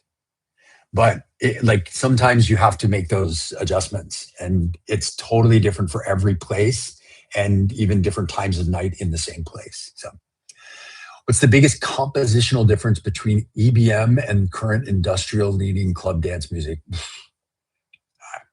I don't know. I get so caught up in so many different genre names and terminologies, and for me, I don't get caught up in that at all. Honestly, it's like I don't like to call things by genre. It's electronic, it's techno, it is that. And I might say it has these sounds to it, or it leans this way, but using that for reference just to help people kind of understand what I'm talking about more, but not as a formula. I don't think there's a formulaic difference between this type and this type and this type. I just think that, everybody will be inspired by different things. I'll get inspired by old EBM, and I'll make a hypnotic techno track, but it'll have inspiration from that in it. And it's not like I don't want to make, a vintage EBM track. I want to make what I make, have my own art and creativity come out. So anyway, I don't know the answer to that question. I don't have a good answer to that question, because it's not something that I spend too much time thinking about. Cool you played in Berlin. Yes, it was cool. It's certainly a dream of mine. I've been watching people using the Torso S4, maybe sell my analog 4 for one of those. I've actually been really interested in the Torso S4. It's one that I would love to try, and I just haven't gotten to it yet. But it's definitely on my short list of pieces of gear that I would love to try. So I'm right there with you. If I had the opportunity to, trade for one for a piece of gear that I wasn't using at the moment, I would totally do it, because it's one of those things that I would love to mess around with and try to learn now. Yeah. Joined the stream late. What was your bread and butter? My bread and butter synth. Like the one that I'm using right now in my setup is the Atlantics, is the IntelliGel Atlantics. So it's basically a modular version of an SH-101 on steroids. So it's got like a bunch of extra things, but it's really built around kind of the framework of an SH-101, which is probably my all-time favorite monosynth. So yeah, having that in modular format has been really cool. Nice to have that back again. So anyway, learn something every time I catch a stream. Awesome. I appreciate that. That's why I do these streams, honestly, because I have so much fun doing this stuff, and I want other people to have so much fun doing this stuff. So I try to do stuff that can maybe help inspire other people to do it and have fun with it and learn something and make art and do that stuff, because I love it. And so I want other people to be able to enjoy it too. Atlantics, yes. T-I-X, not T-I-C-S, Atlantics. Yeah, it's IntelliGel. Need to try Cascadia. Yeah, it is kind of a combination of an SH-101 and an ARP. When the Cascadia first came out, I thought it was just a desktop Atlantics at first. And then I realized I was like, oh, it does other stuff. Okay, now I get that. But I remember the first time I saw it, I think it was at Super Booth actually, and I saw it as I was walking up to their booth, and there was a bunch of people around it messing with it, so I couldn't like get a clear look. And I was like, "Oh, it looks like they did a desktop version of the Atlantics. That's kind of cool." And then by the time I got up to it, I was like, "Oh, okay, yeah, they did a lot of other stuff." So yeah, it's cool. I who was it? One of my friends had a Cascadia and they sold it because they were saying that there was something about the sound that they didn't like. I don't know if they were saying that the sound was like it had a weaker sound or something like that. I can't remember, but there was a reason why they were not super into it. I haven't ever used it, so I don't have any feelings one way or the other about it. But I do love the Atlantics because I love the SH101. So that question earlier on about what do I think is going to change and inspire and like new thing that'll come out. The thing is that like the things that inspire me oftentimes, well, obviously there's things like the Vic, which are totally new and totally different. That's inspiring. But things like the Atlantics are things that they take an old thing that I really love. Because I love the workflow, I love the sounds I can make with it, I love that stuff. But then they put it into a different format that makes it more usable for me, and they give it some new functionality for modulation and for things like that. So it's I don't know, they are building off of the old stuff, very much like the TR-1000. I mean, the TR-1000 is they truly built off of all of their old drum machines. They took all of the best things of all of their vintage machines, their analog ones, then all of their ACB technology, then their sample technology, their sequencing they got from other places, and they kind of built on different ideas, and they created this new thing that's not really a new thing, but it's just I think the best version of all of the old things put together in one, and that's what makes it really fun to use. I can tell you on this trip, that's the one piece of gear that I'm missing, and I can't wait to get back to. I think that for the next couple months, you're going to see a lot less modular and a lot more TR-1000 because I've been really missing it, and I can't wait to get back and dive into some new ideas that I have with it, which should be pretty cool. So TR-8S on steroids. Well, I mean, it's not really. It's the 909, an analog 909, analog 808, 707, 606, plus the TR-8S with all the sampling, plus an SP404, plus electron style workflow, and analog effect, all of these things. So it's yeah, it's crazy. They did a really good job, I think Roland did, of building. Oh, sorry, hiccups. They did a really good job of building a composite of the best of all of their things. Right? I mean, you feel the input and the influence of the SP404. You feel the influence of the 909. You feel the influence of the 808. All of the ACB stuff for me really feels like all of the boutique devices, the boutique drum machines. And so I don't know, like it just feels like they kind of put it all in one box, which is cool. I'm gonna try to do some fun creative stuff with that. So anyway, yeah, it's not cheap, that's for sure. So for that price, it better be good. Yeah, it's again, it's like I had a conversation yesterday with somebody about the Epsilon mixer as well, and I'm like, yeah, it's not cheap, but if you wanted to do all of the things that it does, and you were to buy those things individually, it would be 5 times the price. And this is all in one thing, already all working together the way it should. And the TR-1000 is kind of that way. If you wanted to buy a vintage 808, an analog 808, analog 909, I guess you could get the Behringer ones for cheap, but analog 808, analog 909, and then get all of the boutiques and get the TR-8S so that you would have all of the ACB of all of the other drum machines, like the 707, 727, 606, all of those. And then you were to buy an SP404 so you could have the sampling and the sample playback and sample editing capability. And then you were to buy a sequencer to sequence all of that stuff. And to do it this way, you would probably need an electron sequencer to be able to do things like parameter locking and stuff like that. You'd very quickly be far over the $2,700 that the TR-1000 is. So, I mean, just to buy a vintage 909 is $5K. You know, if you want an actual authentic Roland circuits, you know, made with the proper circuitry, 909, that's five grand just by itself. An 808's another $5 grand just by itself.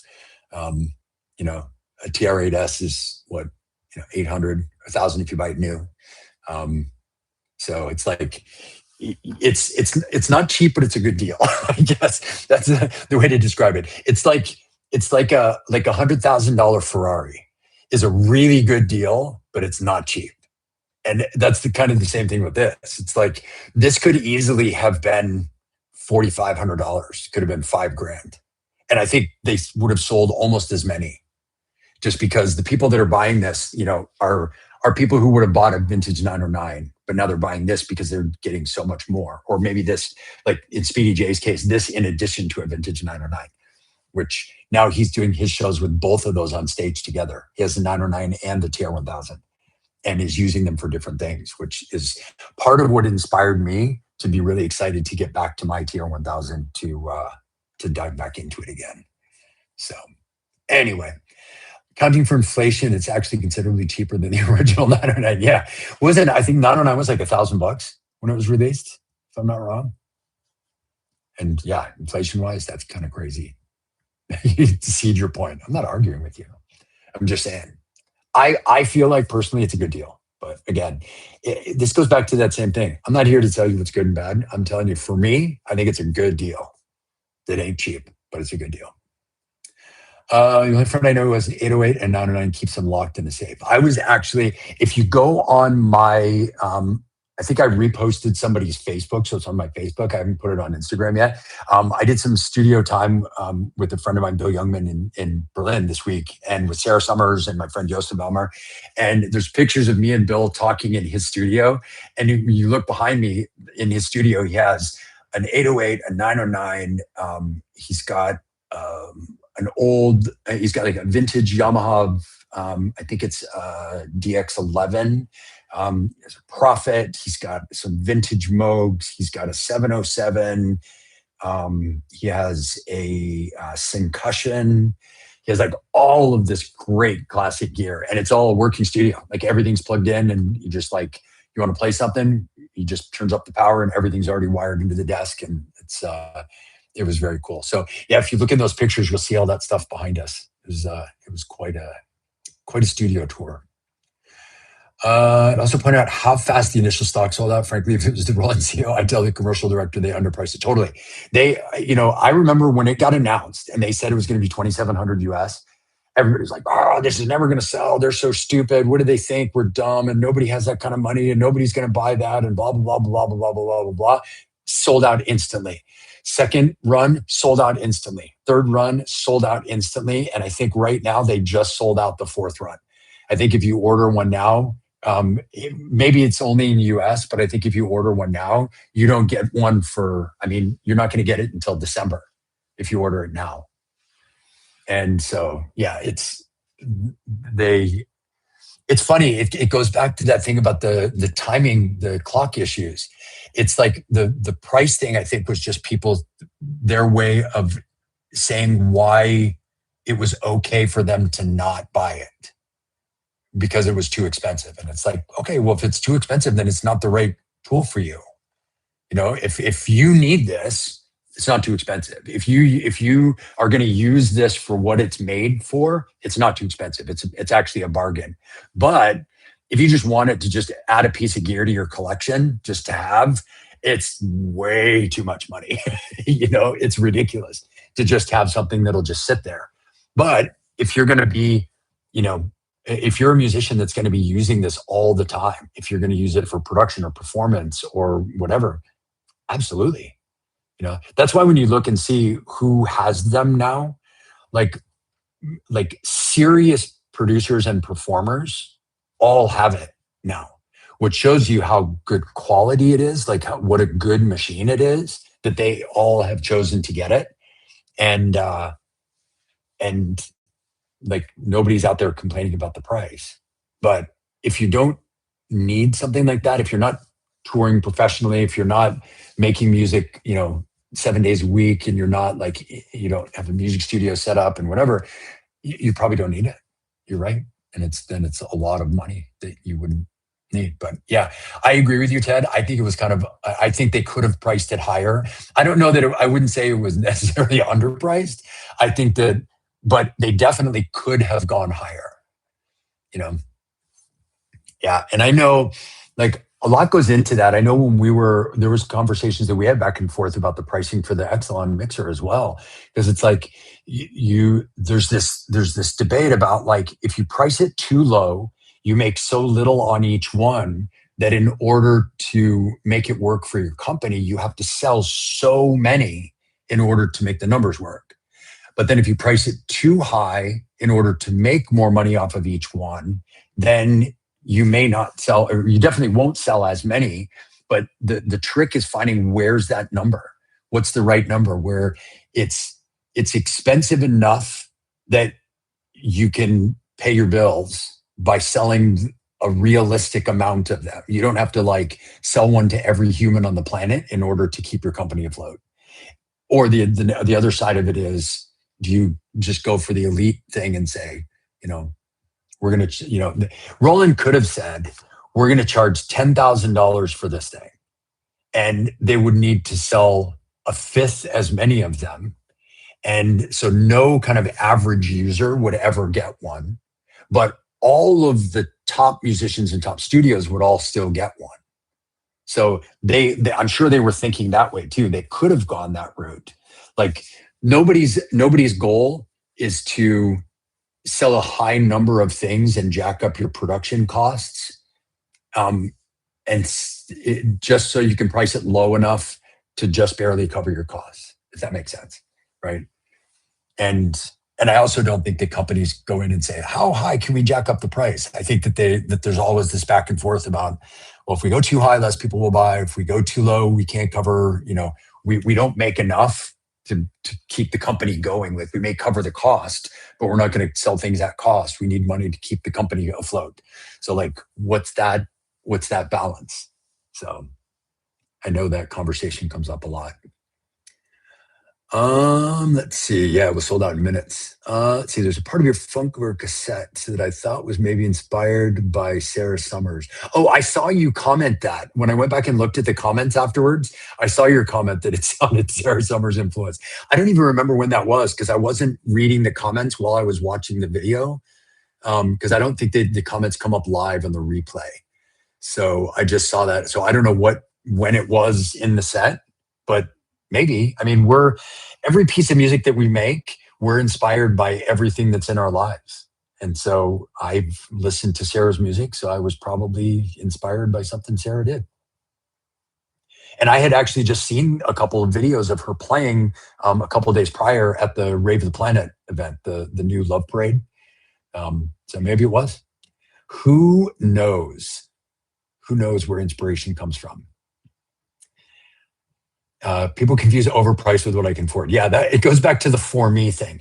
Is it good for me or bad for me? And is it overpriced for me or not overpriced for me? There's plenty. I've always wanted a Moog 1 synthesizer, but it's overpriced for me. But if I had the money to get one, I would get one.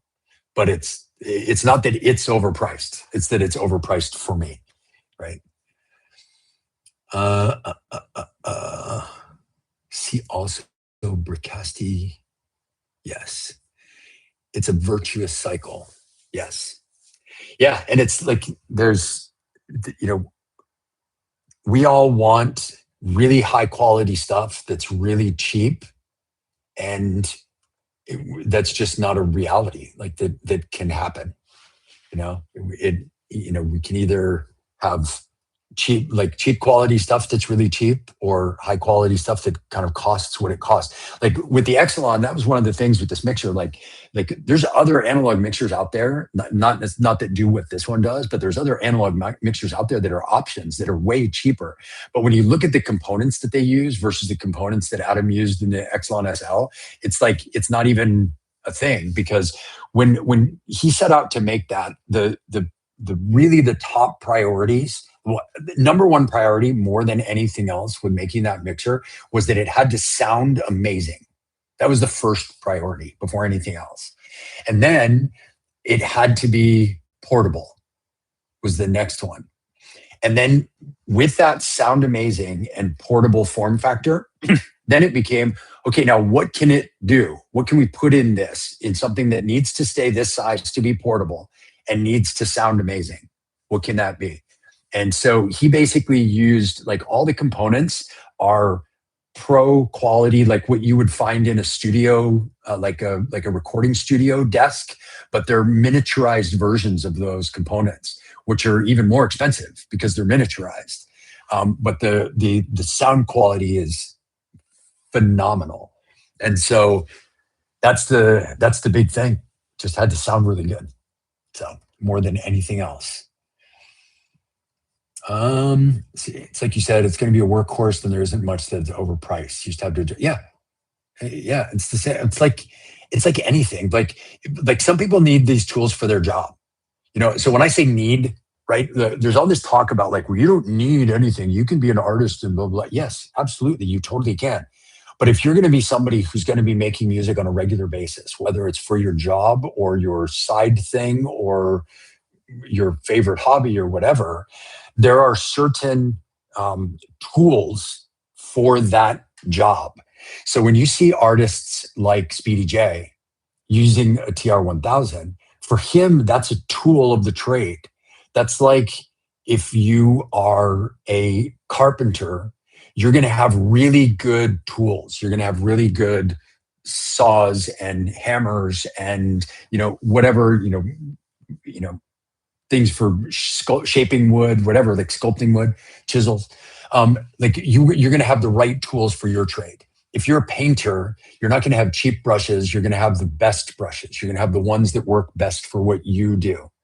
And so just think about it that way. For some people, they do need tools, right? And they can use other tools, but it makes their work more difficult, right? You can use a little plastic Fisher-Price hammer to build a house, but it would make it way more difficult. So why not get a real good hammer or a pneumatic hammer, right? So like getting the right tools for the trade is for one group of people.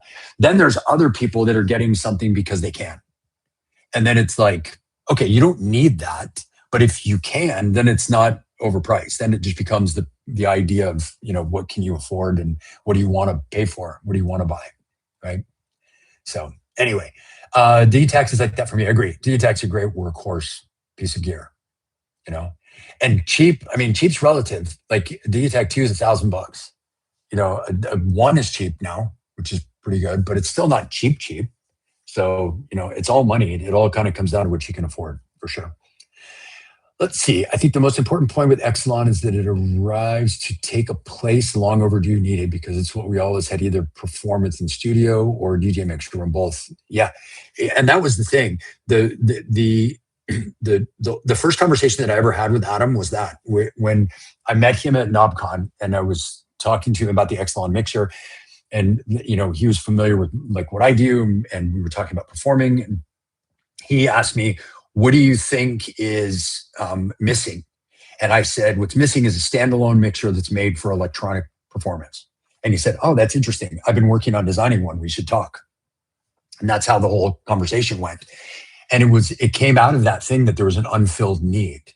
And there are things that, going back to this idea of tools, there are things available and that have been available and that are still available, and new things coming out that will do the job. Right? They can be functional, I guess. Like they can functionally do the thing, but they aren't the real tool for the job. So like for me, a performance mixer, if you're going to be performing live, playing live music live on stage, for me, a performance mixer, and again, for me, I'll asterisk that at the beginning. For me, a performance mixer has to have faders because you're using that to actually physically mix and bring things in and out. Maybe it's the DJ in me, but having faders for me is essential for something to be a performance mixer. So if something doesn't have faders, for me, it shouldn't call itself a performance mixer. It's a mixer for sure. And it functionally mixes sounds together and you can functionally adjust those sounds. But just to give you an example, there were plenty of times when I was playing my show last night where I would adjust 3 or 4 or 5 different levels at the same time. I wanted to bring out all of these instruments while I brought in something else. And I can do that with faders by having multiple fingers on the faders and moving them in different ways. If that was knobs on a mixer that has knobs for volume control, I can control exactly 2, one with each hand, and that's it. So I can maybe bring 1 up and 1 down. But in this case, I could bring, 4 down and 3 up if I wanted to. And so that for me is a performance need. That's something that in order to get the most out of a live performance, I need that tool, right? And so that already eliminates a lot of mixers. Then there's things that I don't need. And so I eliminate those mixers because if they have things that I don't need and then I have to haul them around, they're no longer portable, right? So a DJ mixer or a studio mixer that has a multi-band EQ, which I don't need, I don't want to haul around multiple channel strips of multi-band EQ with the size and the weight that takes up to have something that I don't need. And, I might use if it was there, but it's absolutely not an essential in electronic music performance because we're controlling individual sounds at the source. And so having to do EQing of those sounds afterwards is not necessary, right? Like it is if you're mixing a band, for example. That's why you need a studio desk because you've got mics placed different ways and different things influencing from different ways. And so having that becomes important, but for electronic music, it's far, far less important. When you're a DJ, you need a multi-band EQ because you're mixing a full track that has full frequency spectrum with another full track that has full frequency spectrum. So you need to make space in one to mix in the other. So you need to take out certain frequencies so you can mix those in from the other track. So that's why you need a multi-band EQ in a DJ mixer. But we're not... Each channel of our mixer doesn't have a full frequency spectrum track on it. Each channel has its own part of the frequency spectrum because it's a different instrument. So we can mix that manually. We don't have to mix that with an EQ. So again, that's why the multi-band EQ is just like not necessary. So it has a tilt EQ, so you can kind of make things brighter or darker, but not multi-band. So anyway, lots about the Exelon. But yes, it does take an overdue space. Real needs for live hardware performance. Yeah, that was the other thing. I remember I kept saying that a lot in our things. It's like, we want this to have all the things you need and none of the things you don't. And I think that's even in the press material now, because that was really the motivation, was like, we don't want to haul around a bunch of functionality that we'll never use because this needs to be portable. But we don't want to sacrifice the things that we actually need in order for it to be portable and usable. So anyway, Fisher-Price hammer reminds me of teenage engineering mixers. Yeah, you know what? I have to say, I tested out the TX6, the little tiny mixer. And I have to tell you, that one is a phenomenal mixer. It's just too small. If that thing was like 3 times the size, if it was like this big, it would be killer because it has faders. It's got great functionality. It's digital, so it's got built-in effects. It's got all kinds of stuff. That would be a great mixer if it was a little bit bigger. The new ones that they came out with, the 2-channel ones, I think those are really cool because they fit a unique space. because they've got faders. They can be for performance, but for a really small setup, if you just had a couple things that you were mixing together, and they're expandable. You can click them together and make a bigger mixer out of them, and they're only a couple $100 each. So very un-teenage engineering to make something that's that kind of functional. Their stuff is usually very pretty, but missing things or awkward. And this is very functional. So I kind of liked it. But anyway, snap-on tools. Exactly. That's the perfect example. Like if you're a professional mechanic, you're going to have a certain quality of tools. And if you're a home mechanic, you're going to have a different quality of tools. And they're all tools. They all, the sockets will still fit the same size bolts. It doesn't really change anything. But one is for professionals. One is going to last longer. One is going to do the job better. It's going to be more precisely made. It's going to be stronger materials than all of those different things. So yeah, totally. How are you liking the drop? I was excited about it until I realized it's mainly for MIDI, whereas I need it mainly for CV. So I really enjoy the drop a lot. It's a little big for what I need, but I'm still using it on this trip. I wish it was a little bit smaller, but it makes it very functional, which is great. And yes, it is mostly for MIDI. So I'm using it mostly for the 1010 black box and the Tonewerk to control different things in those. I have all the faders controlling my drum samples that are in the black box. And so I have fader control kind of like on the TR-1000. And then, I'm not using it to control any CV stuff. I do use it for MIDI merging and MIDI splitting routing, which is also very cool, and just other gear I don't have to haul along with me. Great to have that. But yeah, I love the drum. It's amazing. It's deeper than I need. I'm constantly finding new things that I can do with it. So that's very cool. But yeah, it's a cool one. I like the drop a lot. What else? Where are we at? Greetings from Mexico. Greetings. The Sidekick. Yeah, that's what it's called. Yeah. Well, is that it for the questions? Do you guys have any other questions? We didn't get any tour questions on the tour video. That it? All right. Well, thank you guys. I appreciate y'all tuning in. I'm going to enjoy the next few days in Prague, and then I will be playing in Delft in the Netherlands on Saturday at the Cluster Festival, which will be super fun. I'm looking very forward to it. Some great artists that I really enjoy playing that festival as well. Colin Benders, Clankspore, Paul Ray, Acid Rebels. It's going to be very cool. It's all live acts and vinyl DJs.